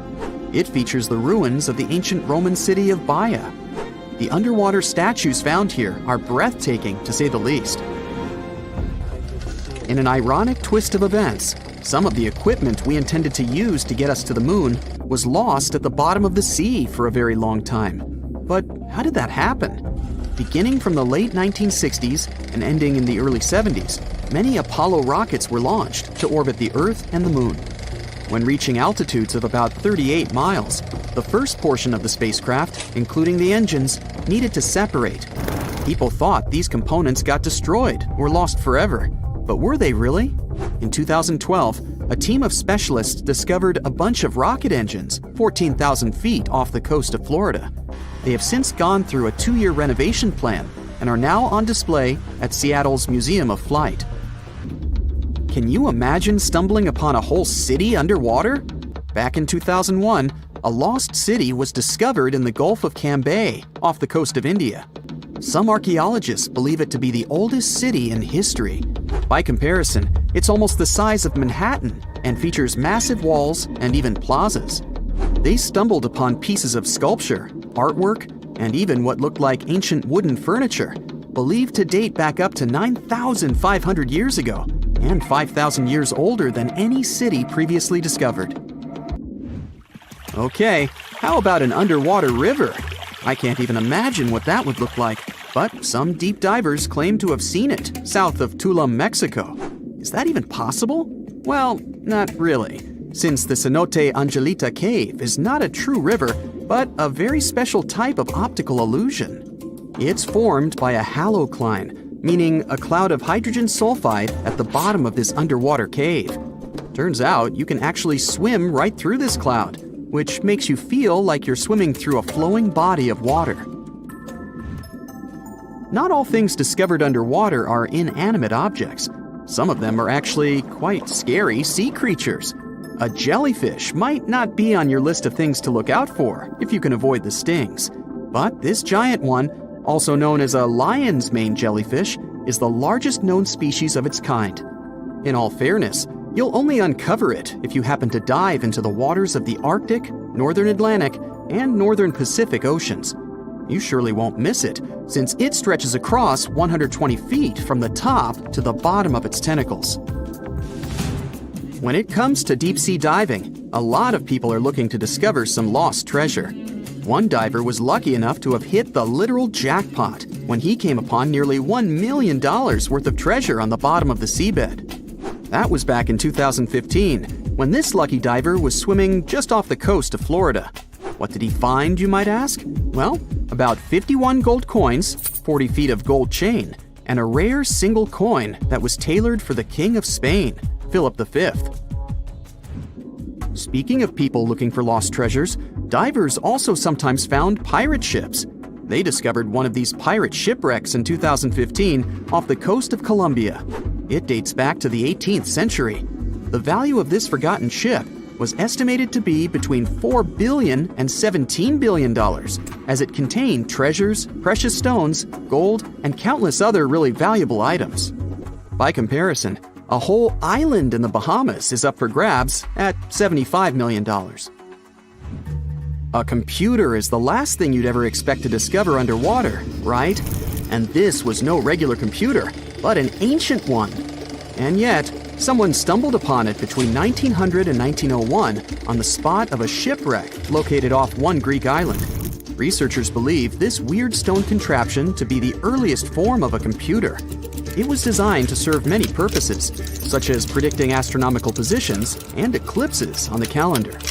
Since humanity lost most of the technology used back then, it was wonderful to rediscover it so many years later. It let us piece together many of the ancient Greeks' accomplishments. The computer is now at the National Archaeological Museum of Athens, should you ever want to check it out in person. This has to be one of the most mysterious places on Earth. It's called the Mariana Trench, and it's the deepest part of the Earth's oceans. We really don't know how deep it is, since it's so difficult to measure. But it's somewhere around 7 miles deep and 5 times longer than the Grand Canyon. They first studied this massive underwater hole back in 1875 using a weighted rope. Back in 2012, a Canadian film director named James Cameron reached the bottom of the trench in the submersible vessel Deep Sea Challenger. Some of the most bizarre creatures on the planet call this place their home, including the Dumbo octopus, the sea cucumber, and the goblin shark. The Mariana Trench took its name after the nearby Mariana Islands, which are named Las Marianas in honor of the Spanish Queen Mariana of Austria. If you walk through this small stone doorway in Hierapolis, Turkey, you might never come back alive. Back in ancient times, people thought it was some sort of portal to the underworld. Romans would go in carrying perfectly healthy bulls, but after a few minutes, they would watch these animals collapse as if hit by some mysterious force. But what's even weirder is that nothing happened to people. They could walk in and out just fine. Now, recent studies might have an answer for these eerie happenings, and it all has to do with people's heights. The gate, known as Plutonium, named after Pluto, the deity of the underworld, is a stone doorway leading to a small 32-square-foot cave. But the real danger is what is going on beneath it. Hierapolis is a super active geological area, and there's a big crack under the city that constantly emits volcanic carbon dioxide, which comes up as a visible mist. During the day, the sun dissipates the gas. At night, the gas forms some kind of a carbon dioxide lake on the sheltered arena floor. At dawn, you need to get out of there before it's too late. This whole place can turn particularly life-threatening right before the sun rises, when the carbon dioxide concentration, about 15 inches above the arena floor, reaches 35%. That means birds, bulls, and even humans can suffocate and pass away in just a couple of minutes. But there is a scientific reason that explains how Romans could get out of there unharmed. The carbon dioxide concentration drops quickly with height, so animals perished while their handlers, being taller and standing up, could walk out and breathe safely. Most people can't stay inside the Bagarn fort after sunset. This 16th century fort, located about 146 miles from Delhi, is known as one of the most haunted places in India. During the day, the area is bustling with visitors who can walk through the main gate of this once grand fort city and check out the ruins of temples and palaces. But they will also see this big sign at the gate that dramatically warns everybody that all access is strictly forbidden after dark.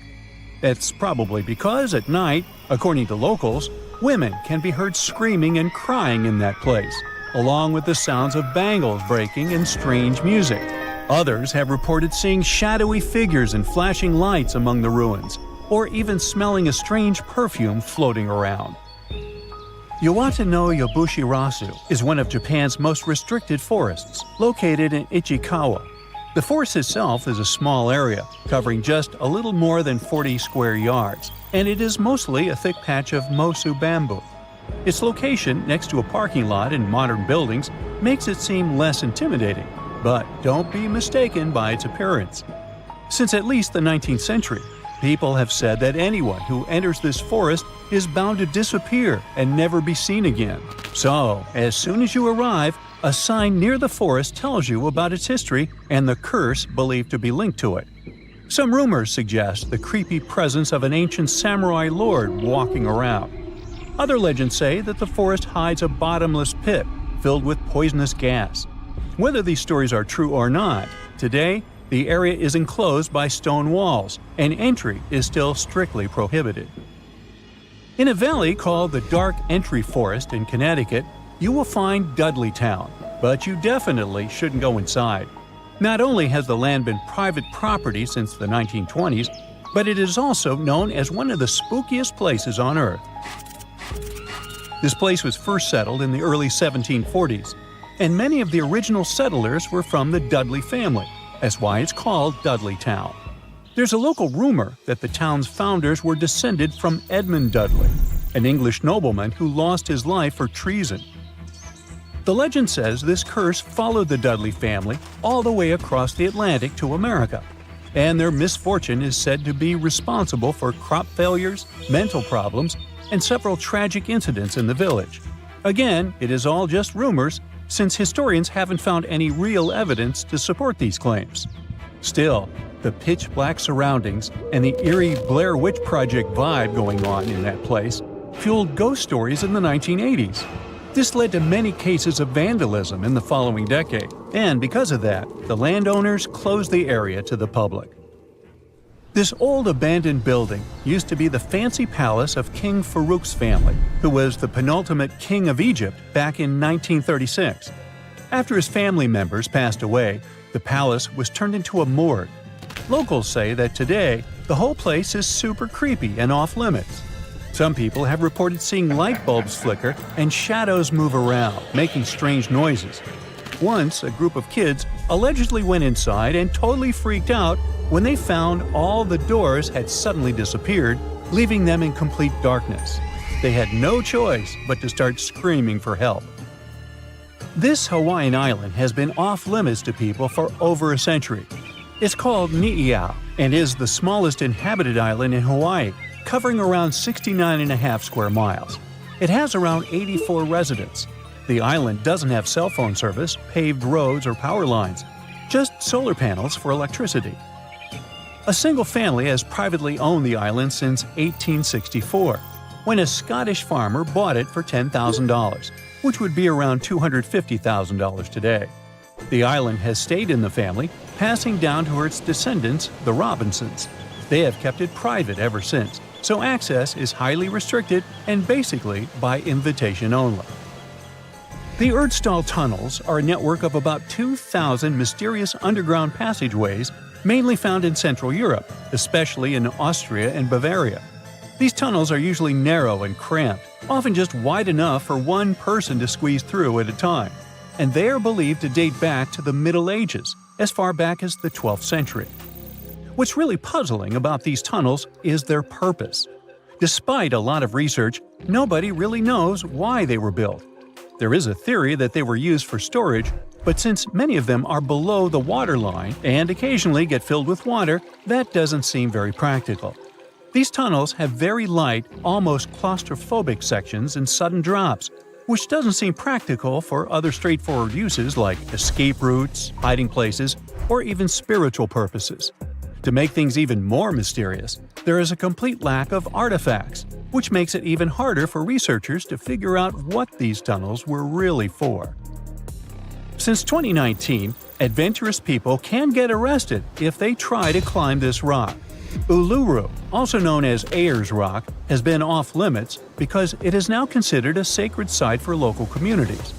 But the fact that it is also extremely dangerous probably played a big role in the decision to close it off to visitors. This rock is 1,142 feet high, which is about the height of an 80-story building. The climb to the summit can be very slippery, and high temperatures, which can hit 116 degrees Fahrenheit in the summer, have led to people passing away from dehydration and heat-related issues. Something even creepier happens at the top of the rock right after storms.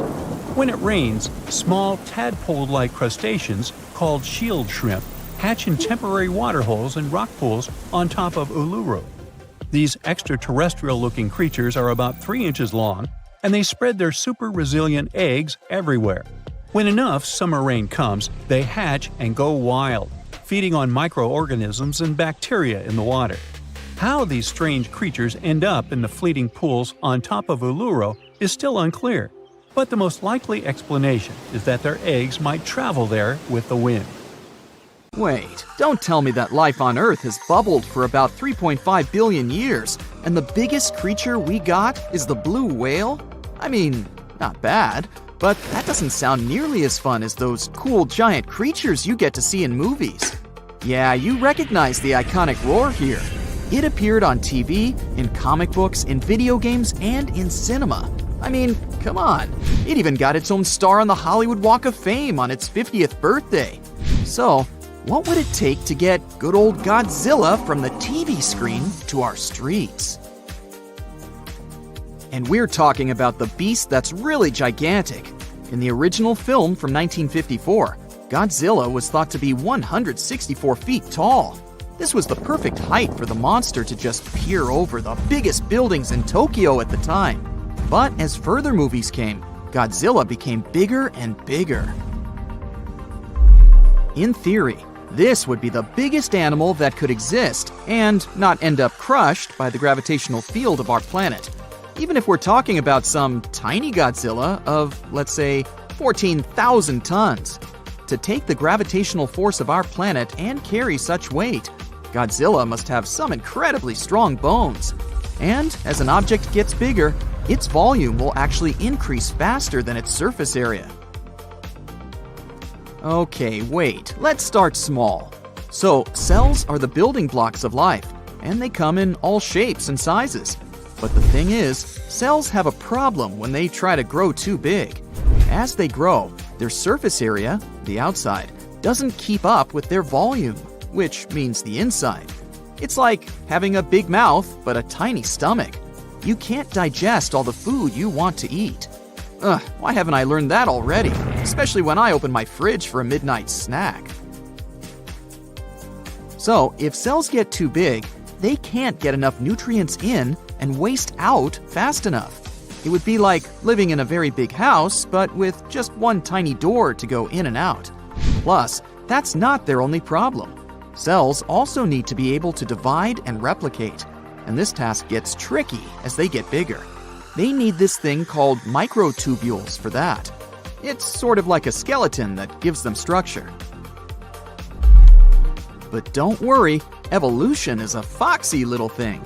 There are some cells out there, like a specific type of invasive algae, that have found ways to break the rules and get really big. And they don't even need to divide to do that.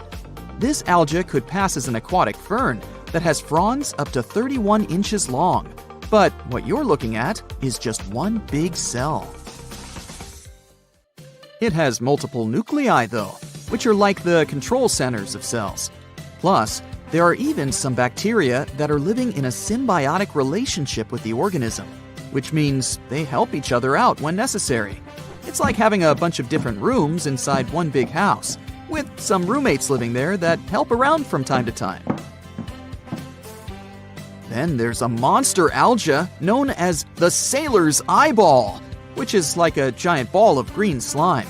It can grow up to 2 inches in diameter, but is also considered to be just a single cell. My personal favorite would be this one. Again, we're talking about a single cell, but check out its stem and cap. It looks like a tiny little umbrella. It can grow up to 4 inches tall, which is definitely not bad for a single cell. Most cells are too small to see with the naked eye, but these fellas don't hesitate to break the rules. Now, when it comes to animals getting really big, there's a limit to their size.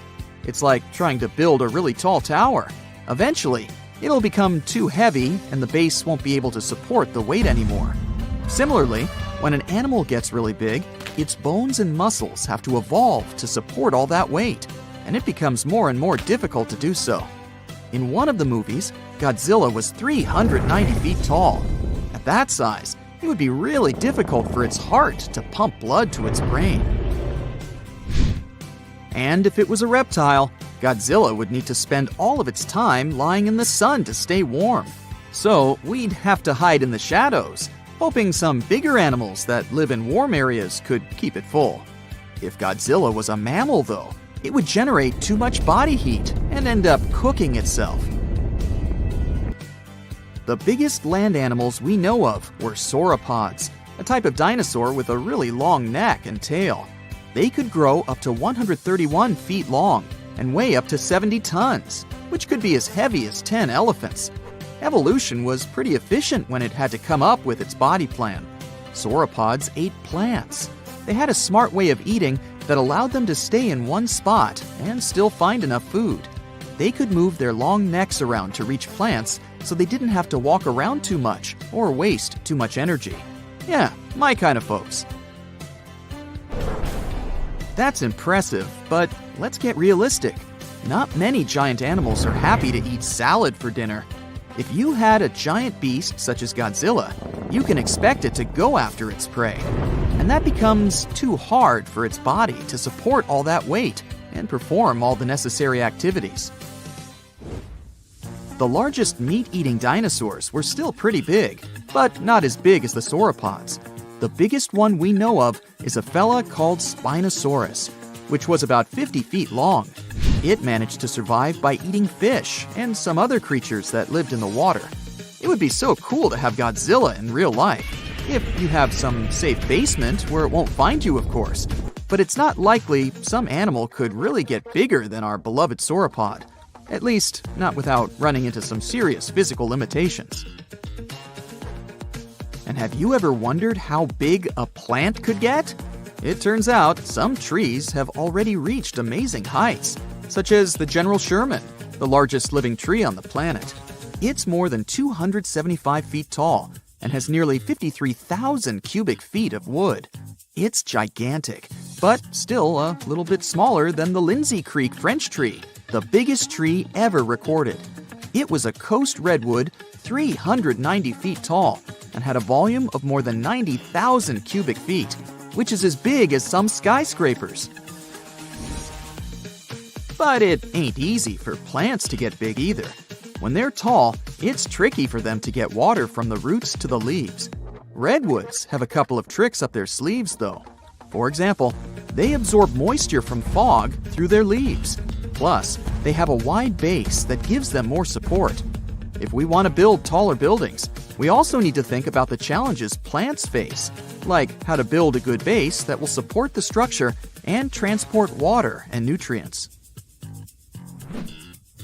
If we're not just looking for height, we can take a peek at other massive organisms on our home planet, such as Pando.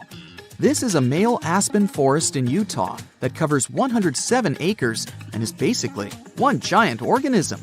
It weighs almost 6,000 tons and is one of the biggest organisms on Earth. Perfect salad bowl for Godzilla. I mean, plants aren't the only organisms that can grow to massive sizes. There are fungi, like the honey mushroom, that can grow into a network of tiny threads called hyphae. They tend to spread out over big areas, and it's like a pretty big underground web, connecting everything together. One specimen in Michigan covers 90 acres and weighs about 400 tons. Now that's a lot of mushrooms. Tunnels, metro, underground systems, and even secret passageways to the houses of the rich and famous. Why else do we need tunnels, you may wonder? To hide. Many cities have underground tunnels and even underground doppelgangers. Now let's make it clear. Those passages are normally not connected, contrary to the popular rumor claiming that it was possible to get from Scotland to Turkey using underground passageways built around 5,000 years ago. I mean, it sounds insane even today. Imagine building it back in the day.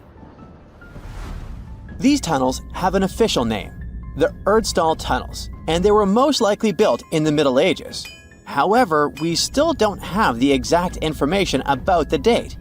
The highest concentration of those tunnels are in Bavaria, Germany, but there are many of them in Great Britain and France too. Erdstall tunnels, a unique type of earthen passage found globally, are characterized by their narrow, oval-shaped corridors and tight choke points, known as schlups, or slip-outs. Despite speculation, their purpose remains a mystery. However, some of those tunnels have fireplaces and even vents, which might mean those were used primarily for shelter. Dating back to the Middle Ages, possibly as early as the 12th century, Erdstall tunnels lack archaeological signs and historical records, so it's not a surprise that there are many rumors about their use. Some scientists are sure those were storage spaces, though their narrowness makes this impractical. Another idea is that they provided hiding spots for farmers during tribal raids. However, their single entry point raises doubts about their effectiveness in evading threats. Now, if you're feeling like Indiana Jones and want to venture into those tunnels, you're in luck. A few structures, like the Erdstall Radkobluken in Austria, welcome visitors to explore these enigmatic structures. Most of them are closed to the public eye, though. The origins of Erdstall tunnels remain largely unknown, just like their real functions. And if you think, hey, it's the 21st century here, we can study pretty much everything, well, you're wrong. What makes these tunnels hard to study are the tight confines. Traditional surveying methods often prove inadequate in such spaces.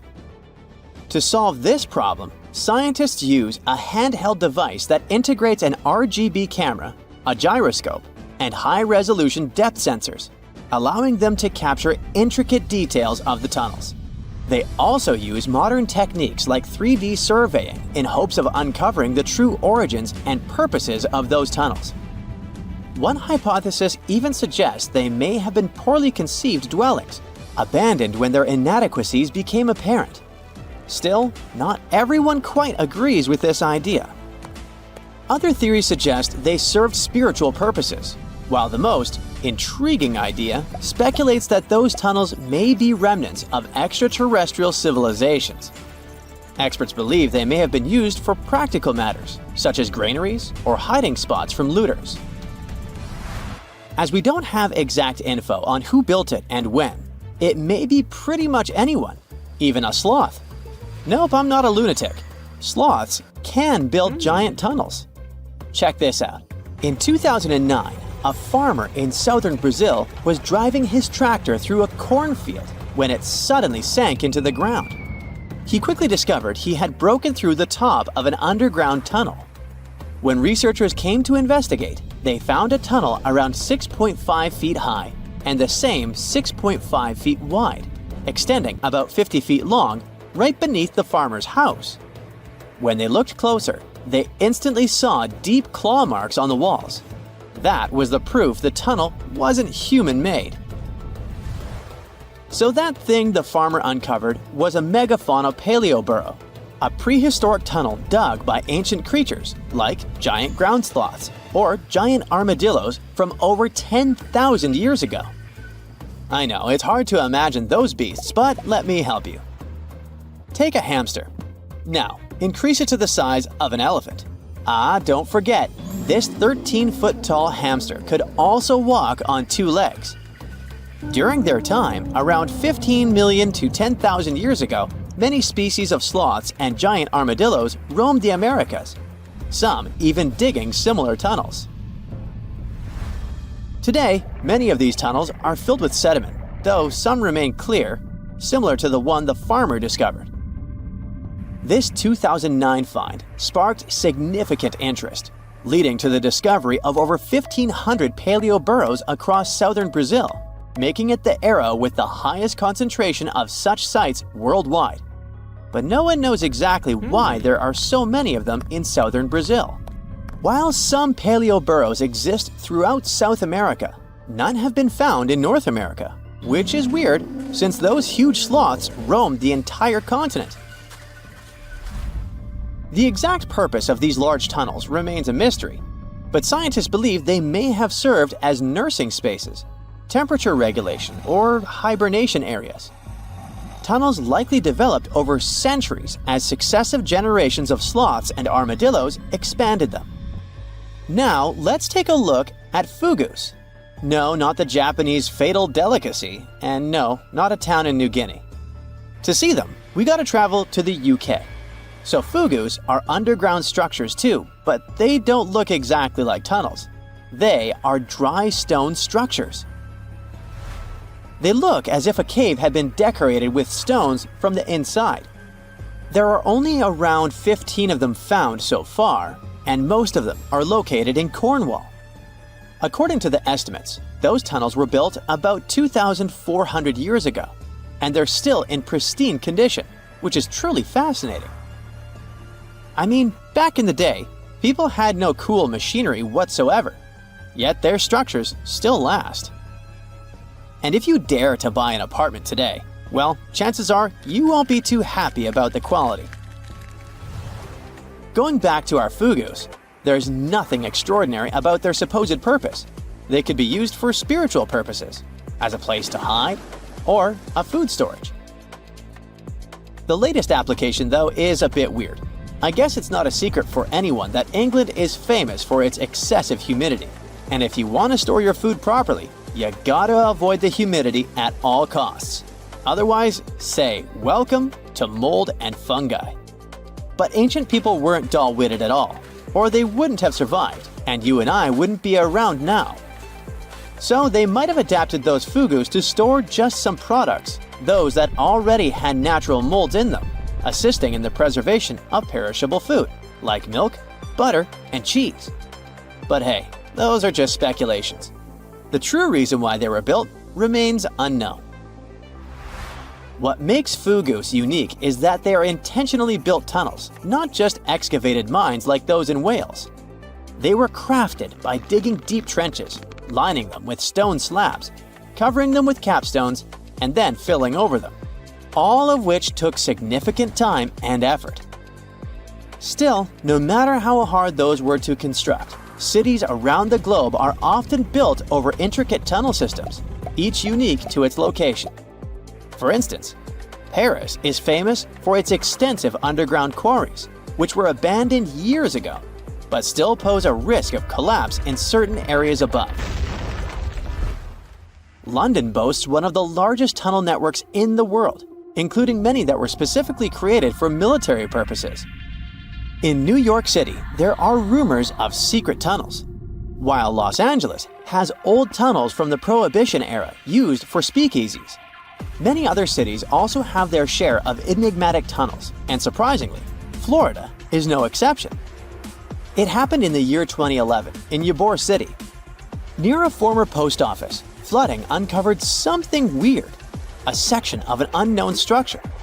Back then, people didn't pay much attention to that, so it took another 7 years to discover something truly fascinating. This historic neighborhood was founded in the 1880s, but it remained unknown until 2018 that it also has a hidden tunnel network. We only learned of it because of renovation work. The exact purpose, of course, is unknown, but most scientists are pretty sure that they serve to connect to early gaming spots and the port of Tampa. Figuring out how extensive the tunnel network is tricky. In 2018, a historic home in Seminole Heights revealed locked doors leading to tunnels from the 1920s.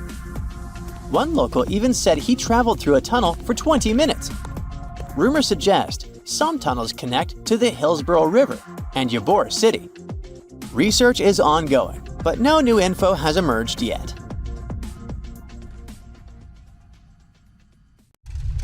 Hey there, curious history buffs. Have you heard the legend of the ancient race of giants of Nevada? Yes, I'm talking about actual giants that allegedly lived thousands of years ago. Now I know what you're thinking. Giants, really? Well, archaeological finds add fuel to this debate too. And here's where it gets interesting. Lovelock Cave was indeed used as a burial site, and some of the remains found there are much larger than average human bones. The cave is by the Humboldt Sink in western Nevada.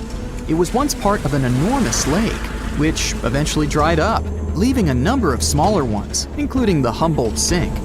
The cave became the home of the Site-Ka tribe.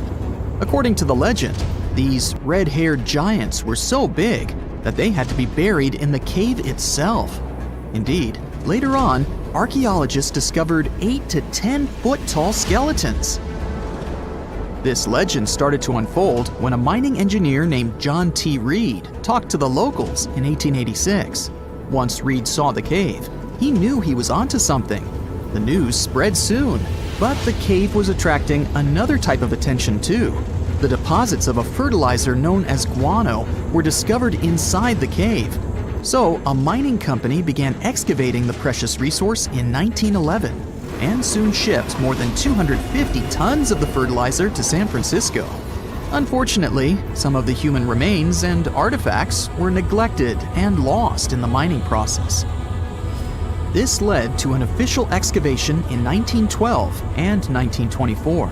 After the top layer of guano had been mined, strange objects started to surface. Around the area, the earliest evidence of human habitation dates back about 4,000 years. The Lovelock culture lasted for some 3,000 years, and they left us with 10,000 stunning artifacts. The pits in the cave were like a series of time capsules hidden at different depths. Archaeologists determined the age of each pit by its depth. It turns out that many different groups used the cave for storage over a really long time, and the things they stored there give us a really cool glimpse into their cultures. It's like a giant ancient storage unit full of hidden treasures. What have the researchers found besides the giant bones, you might ask? Some other bodies were mummified using a method similar to the one applied by ancient Egyptians. These remains also had something in common with the bodies discovered as far south as Lake Titicaca. Both mummies had some red hair, yet there are scientists who believe this reddish hue is the result of the interaction with the environment in which the bodies stayed. So, while the story of the red-haired giants may be a wild and intriguing tale, not everyone is convinced. Some experts believe that the bones found in Lovelock Cave are simply the remains of prehistoric animals, like mammoths or sloths. But others insist that there's something more to the story. Other relics, such as finely crafted baskets and exquisite duck decoys made from tule fibers, were also found there. In any case, this cave is worth the attention it gets. By the way, you can still visit this cave today and see the pits of different depths with your own eyes. But let me tell you one thing. It's in a hot, dry, and isolated place. Archaeologists have made another discovery that seems to be straight out of a legend. They think they found the palace of the one and only Odysseus, who was the legendary Greek king of Ithaca and the hero of Homer's epic poem. Move over, Indiana Jones. We've got some real-life adventure happening here from around 1300 BCE.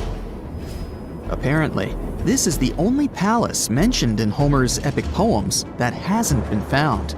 The excavations have been made on the Ionian Islands, and the view from the ruins found on the island of Ithaca are exactly as described in the Odyssey, says the professor who led the excavation team. Known to the ancient Romans as Ulysses, the Greek hero took 10 years to return home to Ithaca after the fall of Troy. For many years, Homer's other epic, called the Iliad, which tells the story of the protracted siege of Troy by the Greeks, was regarded as a myth too. But then, in the 1870s, Troy was rediscovered in modern-day Turkey's Çanakkale city. So, if they found Troy, who's to say they couldn't find Odysseus's home? The researchers were following Homer's words as a roadmap. The excavation site has a building complex with 2 levels. It has important finds such as storerooms and workshops, a complicated drainage system, and fragments of pottery. It also has a well from the 8th century BCE, which is around the time when Odysseus is believed to have been the king. Yet, not everyone is convinced that the team has actually discovered the home of Odysseus. A British researcher named Robert Biddlestone insists that Homer's description of ancient Ithaca isn't very similar to the island that now has its name, and that Odysseus' kingdom was actually on the Isle of Cephalonia. However, Italian archaeologist Adriano La Regina might have a more realistic approach to this debate. He says that whether this find has a connection to Ulysses or not, what's more important is the discovery of this royal palace. Once upon a time, in a land far away, the Klamath Indians spread a legend about the creation of Crater Lake. Okay, maybe this land is not that far away, and it still exists. You can find it in south-central Oregon, in the western United States. Anyway, the legend has it that this lake was formed in a vicious battle between two volcanoes, Mount Mazama and Mount Shasta. Then the spirits of Earth and the sky, which are Lao, who ruled the below world, and Skell, the chief of the above world, joined the fight. It turned into a geological drama. During the battle, darkness veiled the land. The fight was over when Mount Mazama collapsed and sent Lao back into the underworld. Then the rain filled the pit and created a lake in the place where the mountain had once stood. Flash forward to our time. Scientists have discovered that Mount Mazama did erupt 7,700 years ago. Artifacts found in the area prove that the legend indeed contains some details about the explosion. The tale says that red-hot rocks were flying through the sky. This happened during the volcanic eruption that caused the mountain to collapse. This created the volcanic caldera, which later on got filled with water. What makes this legend came true story unusual is how long it has existed. According to researchers, these types of verbal stories lose their credibility within 600 to 700 years. That's why the legend about the creation of Crater Lake is so unique. So many generations, for hundreds of years, have been accurately passing down the information. This volcanic crater lake is now in a national park. It's famous for its deep blue color. The water in it is extremely clear. If you visit it today, the water you'll see won't be the same as for someone who will visit the place 250 years later. Because there are no rivers flowing into or out of the lake, the existing water evaporates and the lake gets filled again by rain and snowfall. Basically, every 250 years, the water is replaced. Plus, this lake is almost 2,000 feet deep, which makes it the deepest lake in the United States. Swimming is okay in the lake, but there's only one legal and safe trail to get to the shore. There are other activities, such as fishing and boat tours. Shared human experiences, such as birth, marriage, and aging, may explain why certain tales are shared globally. Similar struggles and obstacles faced by humans around the world generate similar themes in traditional stories about love, parenting, and mortality. So, do you have legends or tales you've heard of from your grandparents? Who knows? Maybe your ancestors too witnessed a cool historical event. Ever imagine an eagle could be so tall it could reach your elbow? Nah, not really, but now that you bring it up, yeah. Well, it might sound frightening, but between you and me, don't worry, they don't exist. Well, not anymore. Let me introduce you to the Haast's eagle, or one of the largest eagles to ever roam our planet. It had a wingspan of up to 10 feet and could weigh up to 22 pounds. That's about as much as a regular car tire. It used to live in New Zealand and is believed to have become extinct in the 13th century. During its peak days, this amazing bird was the top predator. It would hunt the chicks of large flightless birds like the moa.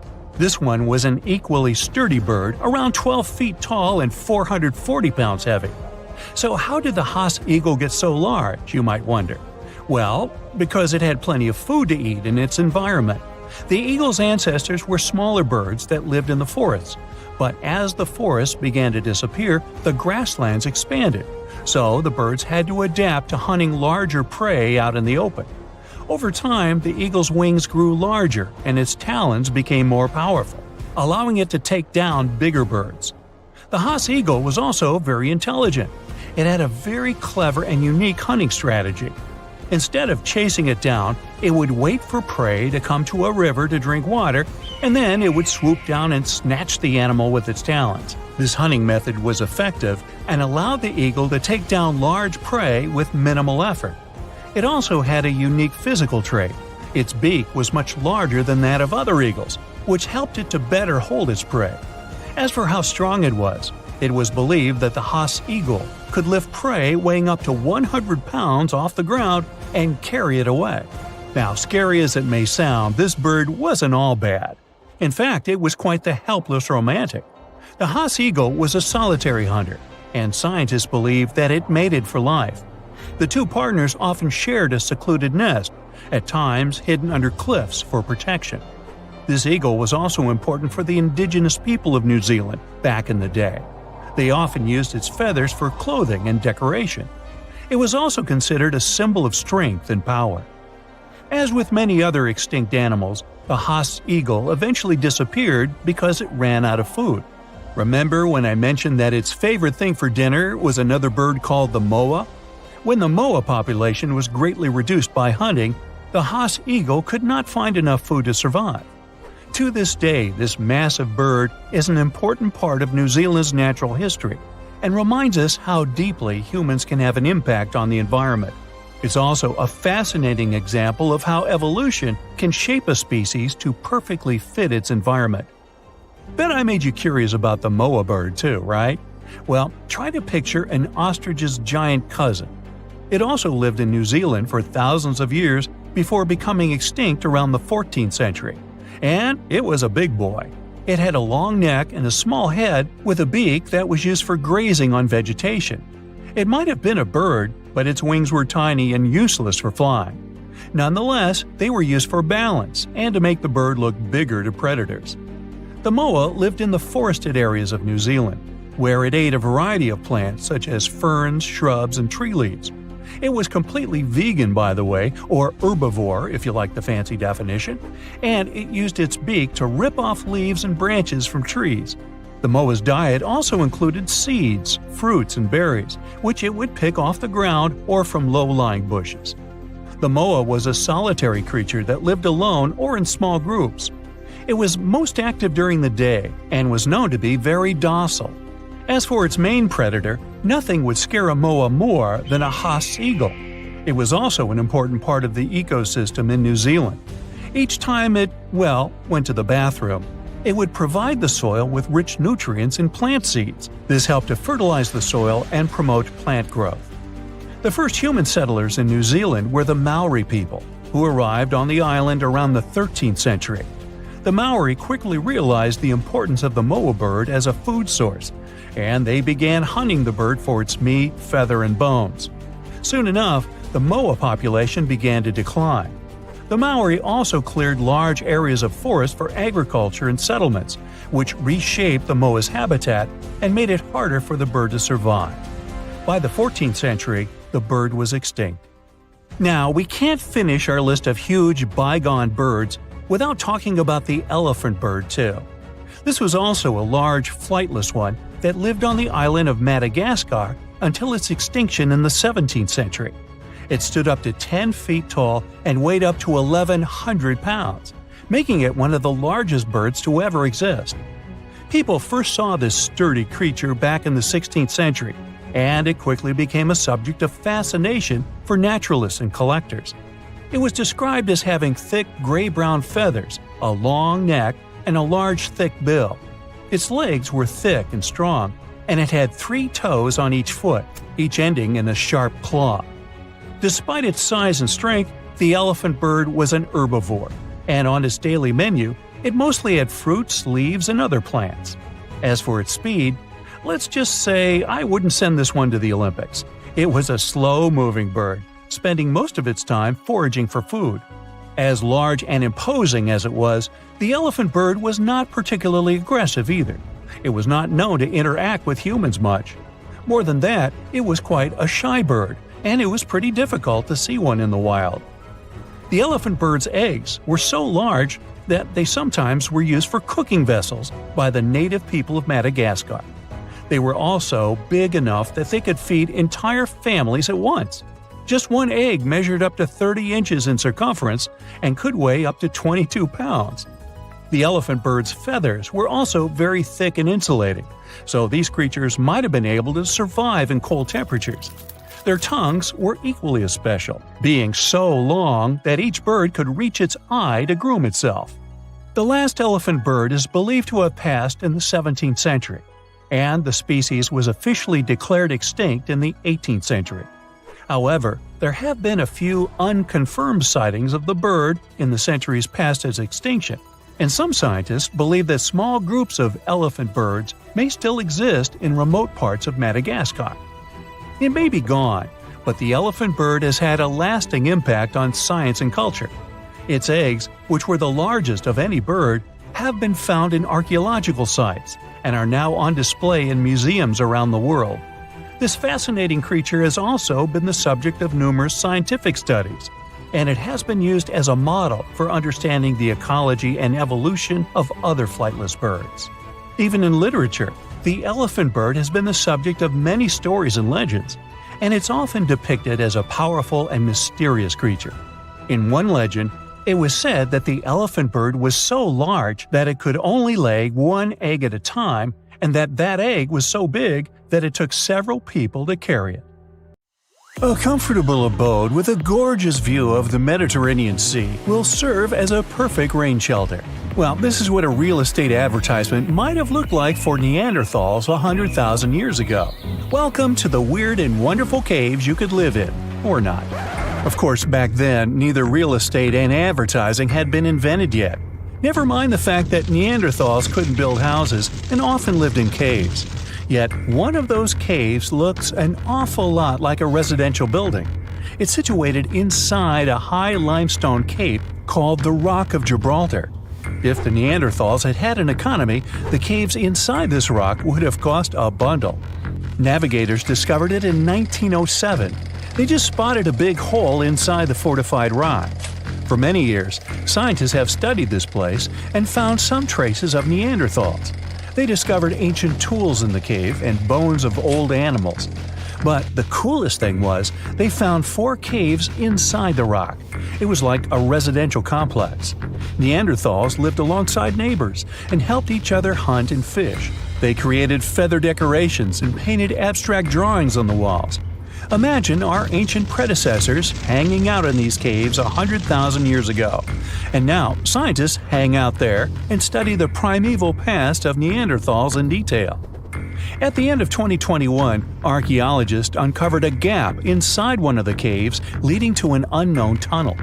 They crawled through this hole and opened a new space under the cave roof. This place has been closed off from the outside world for over 40,000 years. And it seems it was one of the most prestigious apartments in the entire mountain complex. It has high ceilings with ancient stalactites. The ruined stone curtains divided the apartment into several rooms. Scientists also found the remains of ancient animals and scratches on the walls. It seems that Neanderthals had never lived here, but they used to visit this place. Archaeologists found the shell of a sea snail called dog whelk. One of the Neanderthals brought it here for some reason, but the primary owners of this place were hyenas. These caves show that Neanderthals were closer to humans than to monkeys. They had a way of life and even some customs. There's still a lot of work ahead, and scientists hope to find new rooms inside this rock. Meanwhile, in 2003, archaeologists discovered another early dwelling on the Isle of Flores in Indonesia. Among the green jungle, they found a cave with ancient tools. At first, everyone thought the human ancestors lived here, but then scientists discovered an unusual skeleton of an adult. A thorough analysis showed the skeleton belonged to a 30-year-old woman, 3.5 feet tall, just above the waist of an average adult. The woman's weight was equal to the weight of an adult shepherd. The skeleton didn't belong to Neanderthals or Australopithecines. It was a new unknown species, which scientists called Homo floresiensis, or simply the Hobbit. Also, there were remains of unusual ancient animals in the cave. It was an elephant the size of a cow, some large storks, and giant rats. Archaeologists have found out that hobbits were not the owners of this place. The main inhabitants were the rats the size of a cat. Maybe they were fighting the hobbits. Some analysis shows that Homo floresiensis wasn't our direct ancestor. They were in a separate branch of evolution. The hobbit skeleton looks more like that of a monkey than of modern humans. In 2009, in the dense jungle of Vietnam, archaeologists discovered Son Don, the largest cave in the world. If you go inside the cave and shout, you'll hear your echo a long time. In some places, the height of this cave reaches half the height of the Empire State Building, and the total area is larger than one central block of New York. Son Don is one of the 3 caves in the Vietnamese jungle. Many intricate mazes connect these caves. Inside, you can find unique plants and trees that live separately from the outside world. It's a real underground jungle. In some places, you can find collapsed ceilings that let the sunlight in.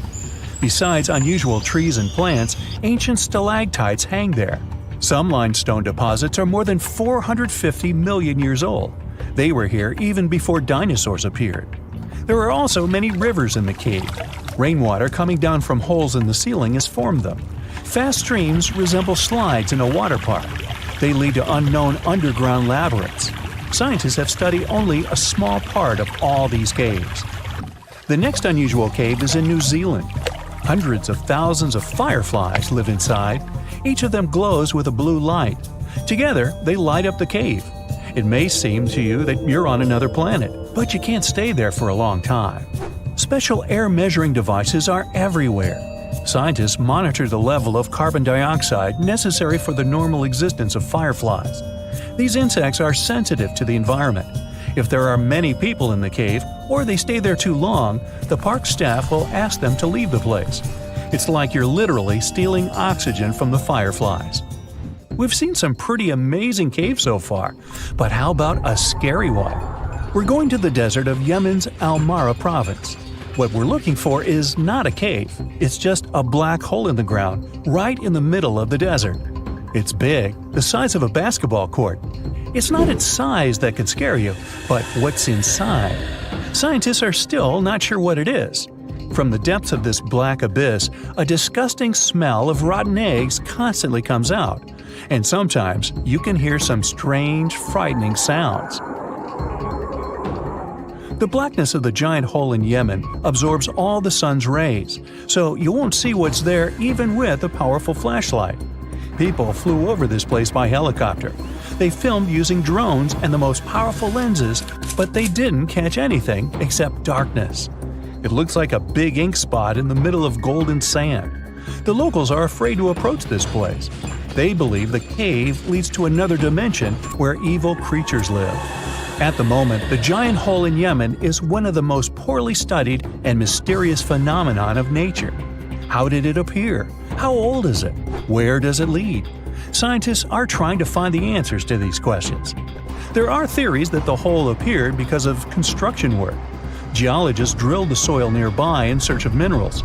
It could have caused fluctuations in the Earth's crust and collapsed the surface. But no one can prove this theory, yet. And now, imagine a place where sunlight has not penetrated for more than 5 million years. There's little oxygen, and it's cold and damp. Still, life is born in this place, not only microbes and bacteria, but also something bigger. The living conditions in this cave are very different from the usual ones, so, in a sense, this cave is like another planet. It's the Movil Cave in the southeast of Romania, near the Black Sea. The entrance is a small hole in the ground. Inside, a tunnel leads deep below the surface. The levels of hydrogen sulfide and carbon dioxide are above normal inside the cave. The air here is half as much oxygen as on the surface. People can't be here without an oxygen mask, but other creatures living here can. The cave is home to 48 species of living organisms. 33 of them are unknown.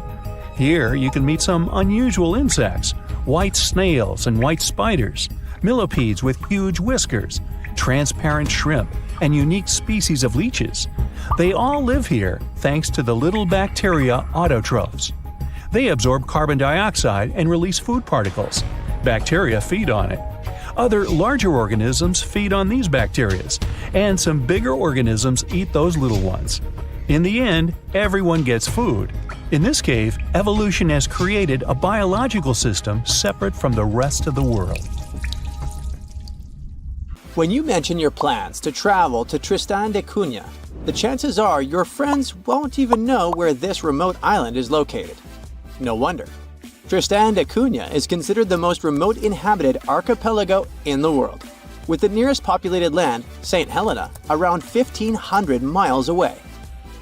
There are only 229 people living on Tristan da Cunha now.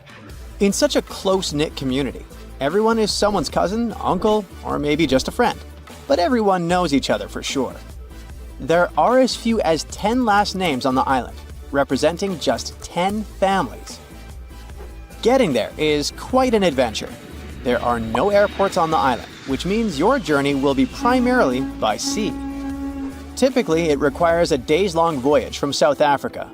Only 3 ships regularly service the island, with fewer than a dozen trips each year. Some cruise lines may include it in their itineraries, but travel arrangements must be made well in advance, due to limited berths available on the ship from Cape Town. And you'll also need landing permission. While Tristan doesn't have traditional hotels, there are several guest houses, and you might also have the chance to stay with a local family. They will provide you with a place to sleep, 3 meals a day, and laundry services. 88% of what you pay goes directly to the island family, and only 12% is tax. By the way, the accommodation is surprisingly affordable. It was around £65 for a full board in 2024. Yep, they do use sterling, being a part of overseas British territory. But there's also this local currency called St. Helena Pound, used at parity with sterlings. By the way, it's only been around 80 years since the island started using actual money. In 1942, the naval station began paying cash wages, and it helped Tristan Islanders to move from a barter economy to a cash-based system, and allowed them the novelty of making their first cash purchases. Just a heads up, pack everything you might need before you go, as you definitely won't come across Walmart there. I mean, don't get me wrong, there's a supermarket and all, but it's just not the way you're used to, with endless shelves displaying endless oversized mayo jars. Tristan's Island Store, often referred to as the supermarket, lacks plate glass windows and flashy advertisements, and let's be honest, it looks like an abandoned barn from the outside. Still, it plays a crucial role in providing essential goods to complement locally produced foods and woolens. If a resident wants to buy something, they must place orders months in advance for items that arrive with incoming ships. The store operates Monday through Friday. Today, the islanders continue to cultivate their own crops and raise livestock. The supermarket has become a vital source for other essentials like flour, sugar, and a variety of groceries including frozen bread and products typical of the UK or South African supermarkets. And even though the island's economy relies heavily on fishing, especially rock lobsters, islanders are largely self-sufficient. Let's move to another destination that's super hard to reach, but this time it's a level up in difficulty. I'm talking about the notorious Hypoxia City, the place with the smallest amount of oxygen on the planet. Sure thing, it's a nickname. The real name is La Rinconada. This place is located in Peru.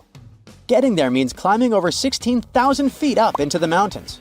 And what did you expect from the highest city on Earth?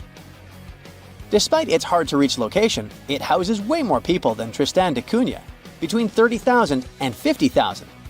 And while the island in the middle of nowhere looks idyllic, the Peruvian city of La Rinconada has very different looks. The urban layout features predominantly low-rise residences, where essential services are limited. La Rinconada is without a reliable supply of running water and lacks a sewage system. The community does not have a waste collection service, which forces residents to either burn or bury their garbage. Moreover, up until the early 2000s, La Rinconada did not have access to electricity. Most things, including the most essential foods, must be brought here from outside. Despite originally being a minor city, right now it has a wider range of activities to make your living.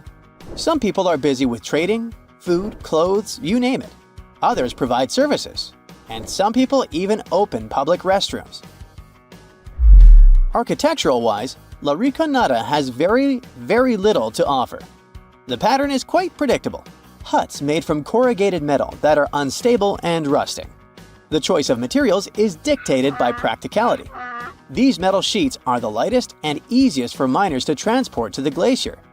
Unfortunately, the homes lack proper insulation, leaving residents shivering in the cold even though they have access to wool from local sheep, which is an excellent insulator. Sturdier rock homes exist but are rare, typically inhabited by wealthier miners. While the architecture might not be particularly captivating, the vistas certainly are. In nearly every spot in La Rinconada, a glance upward reveals La Bella Durmiente, or Sleeping Beauty, a massive glacier towering over the town. Getting to La Rinconada is very hard.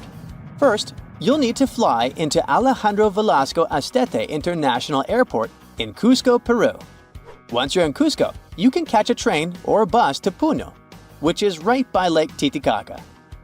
Here's where it gets a bit tricky. The only way to really get up to La Rinconada is by hitchhiking or finding a ride into the mountains. There might be some buses, but they don't run on a set schedule. If you're up for it, you can rent a car, but be warned, the roads can be pretty rough and tricky to navigate. So a little extra caution goes a long way on this adventure.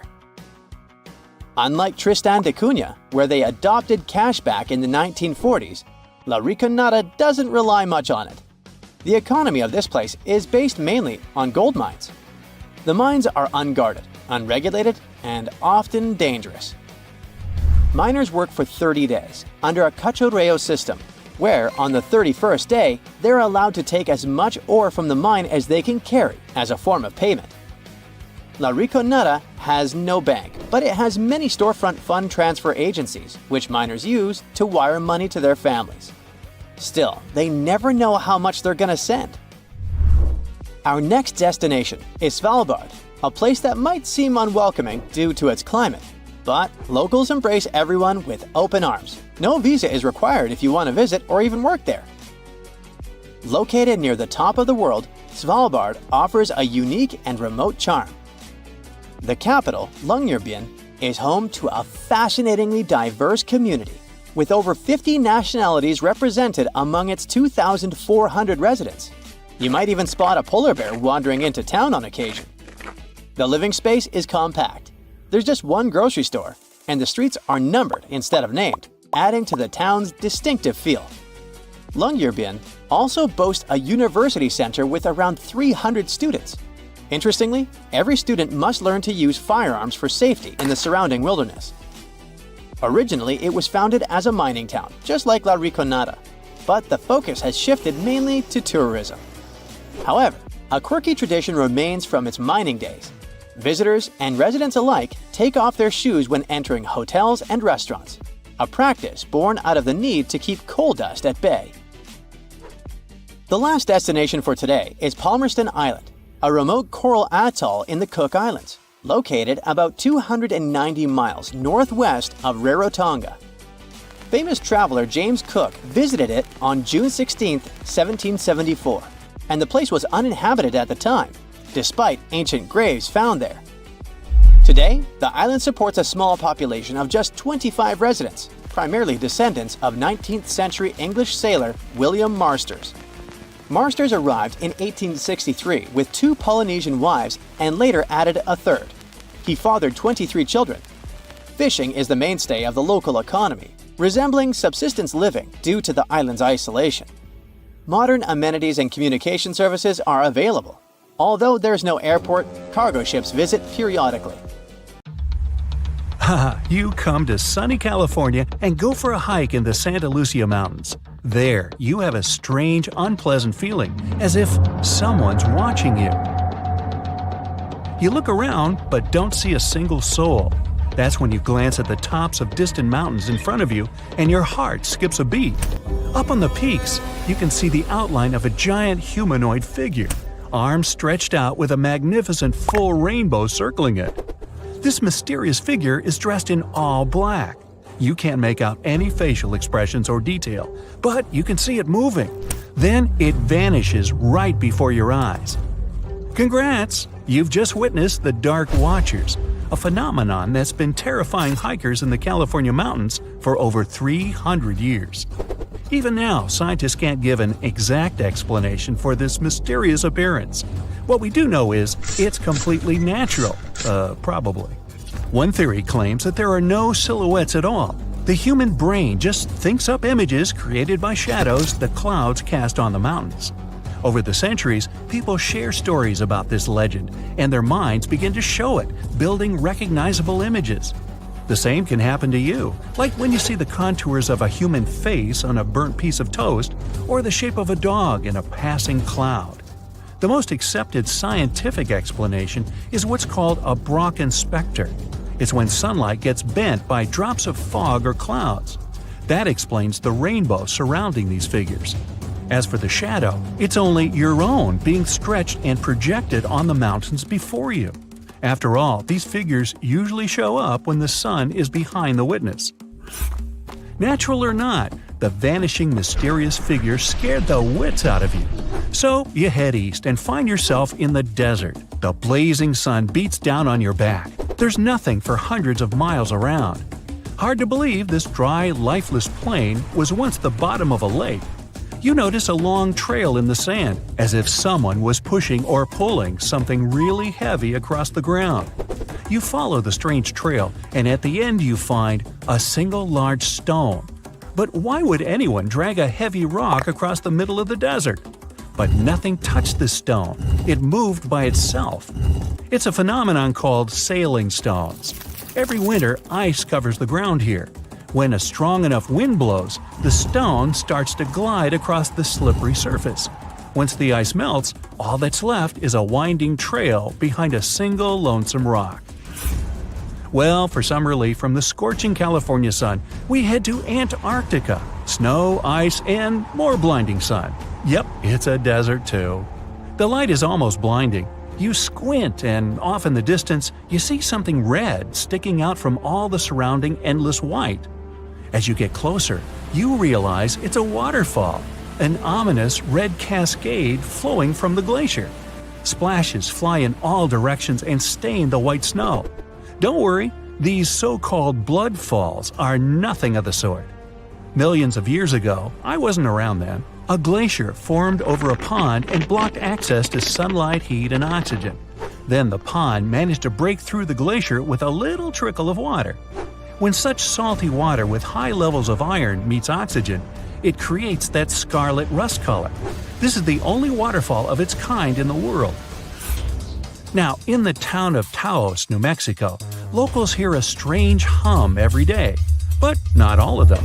For some reason, only about 2% of the residents can hear the sound. Some theories proposed it's caused by the location's unusual acoustics. Others put it down to some strange auditory hallucination or even something more sinister. Unexplainable sounds happen on other worlds as well. In 2020, the Mars rover recorded a strange hum coming from the red planet. It's a quiet, continuous drone that sometimes fluctuates because of Marsquakes. Back on Earth, we head to the warm rainforests of Southeast Asia. You see a tree that looks as if someone poured paint all over it. But the rainbow eucalyptus was painted by nature. Its unusual bark changes colors over time like a kaleidoscope.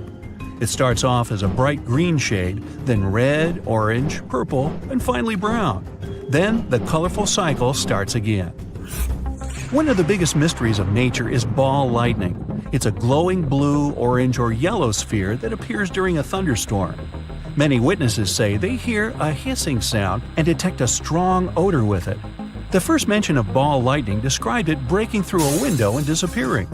As with any mystery, scientists can't explain the exact cause. A popular theory is that ordinary lightning strikes the ground and causes a reaction between oxygen and vaporized soil elements. Ball lightning often occurs during earthquakes, when it usually takes the form of a blue flame coming out of the ground. The ball lightning phenomenon happens all over the world, but so far, no one's been able to snap a picture of it. There's an extremely unusual volcano in Java. If you go there at night, you'll see an electric blue flame burning from the ground, along with oozing bright blue lava. It's incredibly hot, but that's not actually lava. All this unusual blue is sulfur gas escaping from crevices in the volcano and catching on fire. It also condenses into a liquid form and looks like blue lava flowing down. As soon as you come to the Namib Desert, you immediately notice something very strange. Sprinkled among the dry grasslands are almost perfect circles of dirt where nothing grows. These massive polka dots are called fairy circles, and, you guessed it, nobody really knows what causes them. The likely culprit is termites eating the grass around their underground colony. Well, that could explain the circles' differing sizes. The bugs continue to eat as the colony expands outwards, but they stop before they encroach on a neighboring colony. The patches where you do see grass show a sort of boundary separating different termite populations, or so goes the theory. Heading down under to Australia's Lake Hillier. Your eyes don't deceive you. Yes, that lake is bubblegum pink and is perfectly safe to swim in. The giant pink puddle is a salt lake, and it's not the only one of its kind in the world. Salt lakes are pink because of a kind of algae and other microorganisms living in them. They produce a red pigment to protect themselves from the sun. What's unique about Lake Hillier, though, is the water is still pink even if you scoop it up into a glass, and it remains bright pink all year round. The same can't be said about other pink lakes. Japan is home to one of the most famous active volcanoes in the world. It's special because it creates an incredible natural phenomenon, a dirty thunderstorm. The volcano regularly spews out a black cloud of smoke, ash, and lightning. During an ordinary storm, ice crystals collide with each other and cause discharge, creating lightning. In a dirty thunderstorm, particles of volcanic ash collide instead of ice. A peaceful night on the beach. The waves wash up on the shore and glow neon blue. But it's not the water that's glowing, it's the creatures living in it. This phenomenon is called bioluminescence. Plankton and algae release this glow when waves disturb them. Some fish, squid, and crustaceans can emit neon light as well to lure prey. No time to walk along the shore enjoying the natural light show. Hurry! We're heading out to open sea. There's no storm or wind at all. Which is why it's so surprising when you see a massive wave 5 stories high suddenly sweep across the calm waters. It nearly overturns your boat. But just as soon as it arrives, it vanishes in an instant. What was that? This unpredictable and still unexplained danger is called a rogue wave.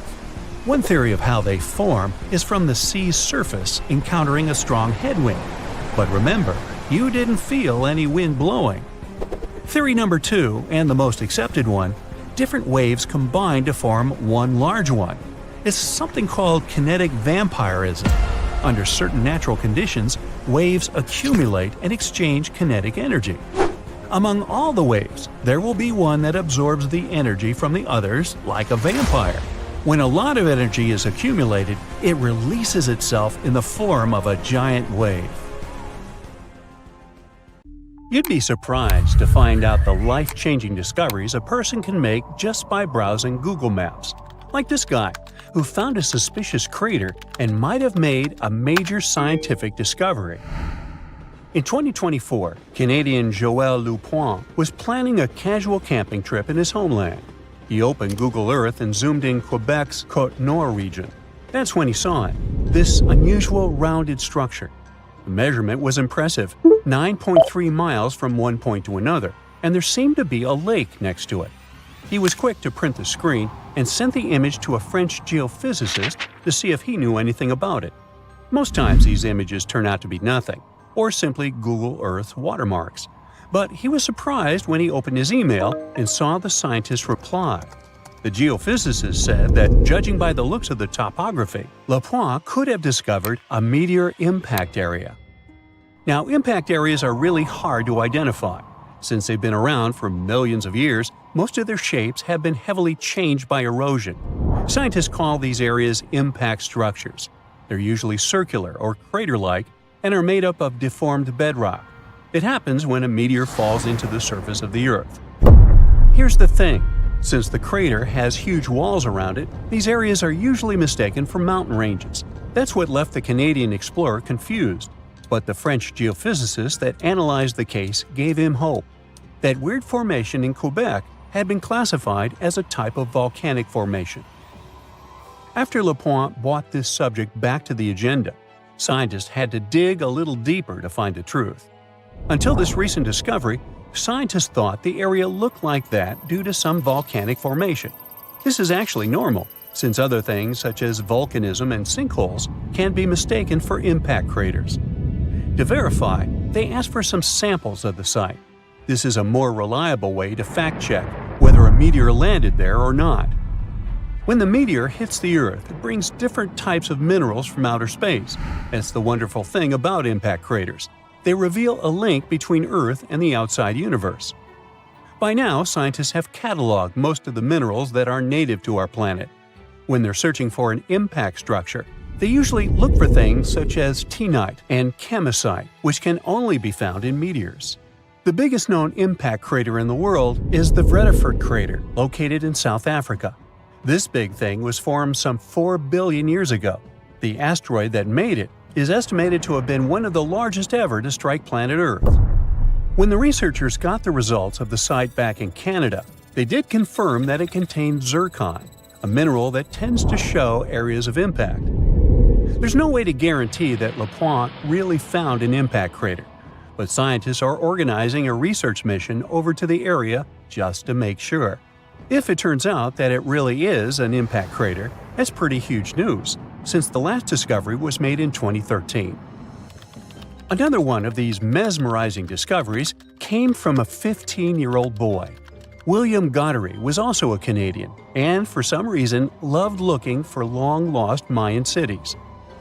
Different from the previous story, William had an intention and a research methodology. He had studied many books on Mayan civilizations. He believed that Mayans built their cities in relation to the stars in the sky. So he opened a book and mapped all the cities that have already been unearthed. And that's when he noticed something important. There is an area in the Yucatan Peninsula in Mexico where archaeologists have unearthed 2 Mayan cities. But on the constellation map, there are 3 stars. He thought to himself, could this mean there is a lost city waiting to be discovered nearby? William Goddery is known to be a science genius and has even won an award for this constellation theory. When he noticed that a 3rd city was missing from the 23rd constellation he was examining, he began to search Google Earth for satellite pictures that could help him solve this mystery. Advances in satellite tech have shed new light on long-lost Mayan cities such as Tikal. Located in the heart of the Guatemalan jungle, Tikal is believed to have been the capital of the ancient Mayan Empire. He had hopes, so he reached out to a friend inside the Canadian Space Agency to verify what he had found. Since he had already won awards for his research, he had friends in high places, and that's when things got interesting. According to the images, there was a large square area on the border of Mexico and Belize that looked like the remains of a city. William took the images to a remote sensing expert. They studied the images thoroughly and concluded that the area could be housing 30 buildings and even a large pyramid. William named the new city discovered as Mouth of Fire. However, his story was very much contested inside the archaeological community, and many Mayan experts worked to debunk William's findings. Experts say that constellation theories are too unscientific. Renowned anthropologists and astronomers said William's methodology was an act of creative imagination. Still, a 15-year-old teen almost found a long-lost Mayan city, which is pretty exciting if you ask me. What about these tiny dots that appeared on images of Google Earth? These strange spotted circles were found in the middle of the Algerian desert. A YouTuber browsing on Google Earth found these circles and discovered that people had been debating over their origin for years. He thought they were a glitch from satellite images. There are dozens of them, stretching for miles and miles in a straight line. They're far away from any town, road, or human activity, making it hard to understand if it was man-made or just a natural phenomenon. To settle this mystery, he interviewed the people who took Google Earth's pictures. he found out they were 100% true. The circles were there in real life. They appear in multiple pictures from multiple years. Now, at first, he guessed they were the result of oil activity. Algeria is a rich area for natural resources, so this made sense. To find out if the area is worth extracting, companies usually undertake seismic surveys. They're a way of analyzing the Earth's surface by sending shock waves into the ground. Depending on how these waves bounce back, you'll know what is located underground. There was another possibility. The Sahara is a very dry area of the planet.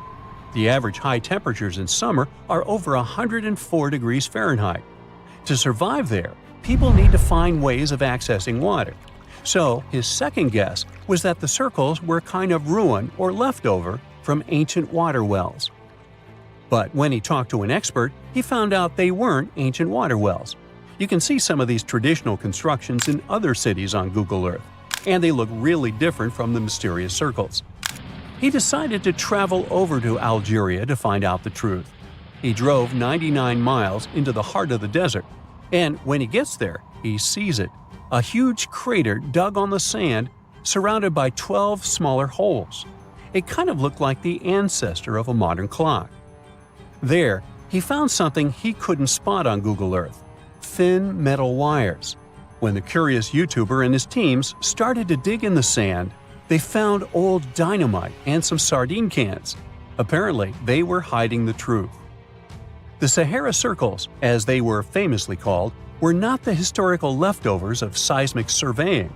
Back at the time when these circles were made, this technology didn't even exist, but they were sure related to oil exploration. The dynamite holes were an ancient method of oil searching, and the sardine cans? Well, they were left by the workers who were exploring the region. Another Google Earth mystery solved. This just in: the world's oldest pyramid was built during the last ice age. And I'm not even talking about Egypt. I'm saying our ancestors might have spewed a 27,000-year-old pyramid in West Java. Gunung Padang is not exactly shouting pyramid. It's more of a mound with huge scattered stones tossed all over it. But local people seem to revere it, and they have for centuries. It wasn't until recently that the Indonesian authorities decided to excavate a bit deeper to see what all the fuss was about. They ended up finding the remains of a human settlement. It was rather unexpected, since the mound is pretty high up. This excavation could only prove there were humans in the area as far back as 45 BCE, which sounds reasonable. It was up to an Indonesian geologist named Donnie Hillman to prove that Gunung Padang is the world's first pyramid. He used all sorts of new technology to support his claim. Our guy used carbon dating, which digs deep into the earth and takes whole chunks of soil. He found layers and layers of constructions, like he was digging up Rome and finding ancient buildings buried in the ground. His research proved that there had been caverns and even rooms down there, which could only mean one thing: humans. As for the rocks located up in the mound, they were most likely strategically placed by the people who lived there back in the day. They needed a place to meditate, so they arranged things in a harmonious way. Their smooth surfaces wouldn't be the result of years of erosion, but the works of great sculptures, the Michelangelos of their day, let's say. If this is all for real, then human civilizations began way before we think they did. Our ancestors, the Paleolithic humans, didn't have what it took to be considered a civilization, especially not the tools and knowledge to build pyramids. They needed a lot of masonry skills, which weren't all that available during the last ice age. His peers don't share this view, though. They could believe Hillman's theory if he had found evidence such as charcoal and bone fragments, but he didn't. Flint Dibble, another archaeologist, says that without concrete evidence of human activity, there's no proof of an actual pyramid. In this case, all the data proves is that the soil in the mound dates back to 27,000 years ago. He thinks the rocks on top of the mound just slipped down the hill like rocks normally do. Only a complex society would have managed to build a stepped pyramid like they claim it was. But according to Bill Farley, an American archaeologist, there's just no reason to believe there were any settlements in Indonesia during the last ice age. Now, just so you know, The oldest known ancient society with this kind of knowledge is probably 11,000 years old and used to occupy the region of modern-day Turkey. Take a look, Turkey's Göbekli Tepe. It's also not a pyramid, but it's the oldest monolithic construction made by humans. Back in the Neolithic period, a lot of people settled there, and there are proofs for it. For example, the walls there are covered in ancient drawings of clothing and wild animals. Until recently, the title of the world's oldest pyramid went to a three-sided construction known as the Djoser Pyramid in Egypt. Djoser is located just a few miles south of the Giza complex in a town called Saqqara. It made its way to popular culture more than once. In the 18th century, it became a common feature in European paintings. Young men from the cultural elite did a grand tour around the world, and Saqqara was at the top of their list. It was also featured in the video game Assassin's Creed, with a digital representation way more accurate than many historical drawings of the thing. That was kind of a big deal in ancient Egypt, to build pyramids for kings to spend their afterlives. And if you thought the Khufu pyramid was the oldest one in the world, well, Djoser was built 70 years ahead of that time. The development of new technology has allowed archaeologists to make groundbreaking discoveries, and a new, or should I say ancient pyramid in South America might win the title in dispute. It turns out that pyramids were also pretty fashionable in the Americas in the old days. Among them are the iconic pyramids of Guatemala's Tikal temple complex, the same ones that appeared in Star Wars No. 4. But to find the oldest pyramid in the Americas, one would have to travel to Peru. Deep in the Peruvian desert, archaeologists stumbled upon a sprawling ancient metropolis known as Caral. At first, researchers believed that the settlement was pretty recent, since the site was way too complex for ancient technology to handle it. As we said, Caral is a desert town, like Las Vegas, but without all the hoopla. This means no easy access to water. And for cities like these to thrive, they need a considerable irrigation system, which leads us back to complex technologies. The Peruvians surprised us all with this new discovery. This site was huge, filled with an amphitheater, houses, and religious buildings. The whole thing probably sprawled through 370 acres. And when scientists went to test their initial hypothesis using radiocarbon dating, they found that the city probably sprung around 2027 BCE. On the site, archaeologists found 6 pyramids that could possibly predate the one in Saqqara. As far as they know, both civilizations coexisted in the same time period, in opposite parts of the world. But since researchers can't pinpoint the exact age of Caral's pyramids, it's pretty hard to guess which civilization completed their pyramid first. If only we had a crystal ball. Now, it just so happens that the shape of a pyramid is something that nature is able to produce all on its own, leaving us modern-day humans a bit confused. A classic example is the Japanese side of Yaonagani, which also goes by the name of Japan's Atlantis. The entire monument is about the size of 5 football fields and the height of a 5-story building. Explorers and scientists believe that Yaonagani dates back to 10,000 years ago. For Japan's top marine geologist, Professor Masaki Kimura, Yaonagani is the heritage of a lost civilization. Kimura has dived into exploring the ruins over 100 times over the past 10 years. To him, there are clear signs of human activity down there. Check out this triangular-shaped pool on the monument's surface. Kimura thinks it's actual proof of humans, because this triangle-shaped concave is a historical symbol of water fountains in the region. As it happens with a lot of these cases, not all scientists are convinced the same. For many, Yaonagani is probably the result of thousands of years of erosion, and the fact that the monument is composed of one massive rock leads them to believe it is not really human-made. Sure, these huge basalt columns may look like the ruins of a palace, but they're most likely the result of the intense volcanic activity in the region. And speaking of natural formations that really look like a human made it, a pyramid on Mars has been a hot topic lately. Humans have been keenly trying to prove that there is life on Mars for quite some time. But some are stretching it really far, saying that little green or gray people built a pyramid on the planet to try and build their own civilization. This picture was taken over a decade ago by the Mars Reconnaissance Orbiter, the MRO. but it started to resurface recently. It shows what looks like a three-sided pyramid. Some people claim that the smooth side of the pyramid could only be the effect of otherworldly work. Then science comes along and explains that Mars is home to one of the deepest canyon systems in the whole solar system. The so-called pyramid is located in what is known as the Kandor-Chasma region. This Martian region has a bunch of similar formations that are nothing more than the result of erosion.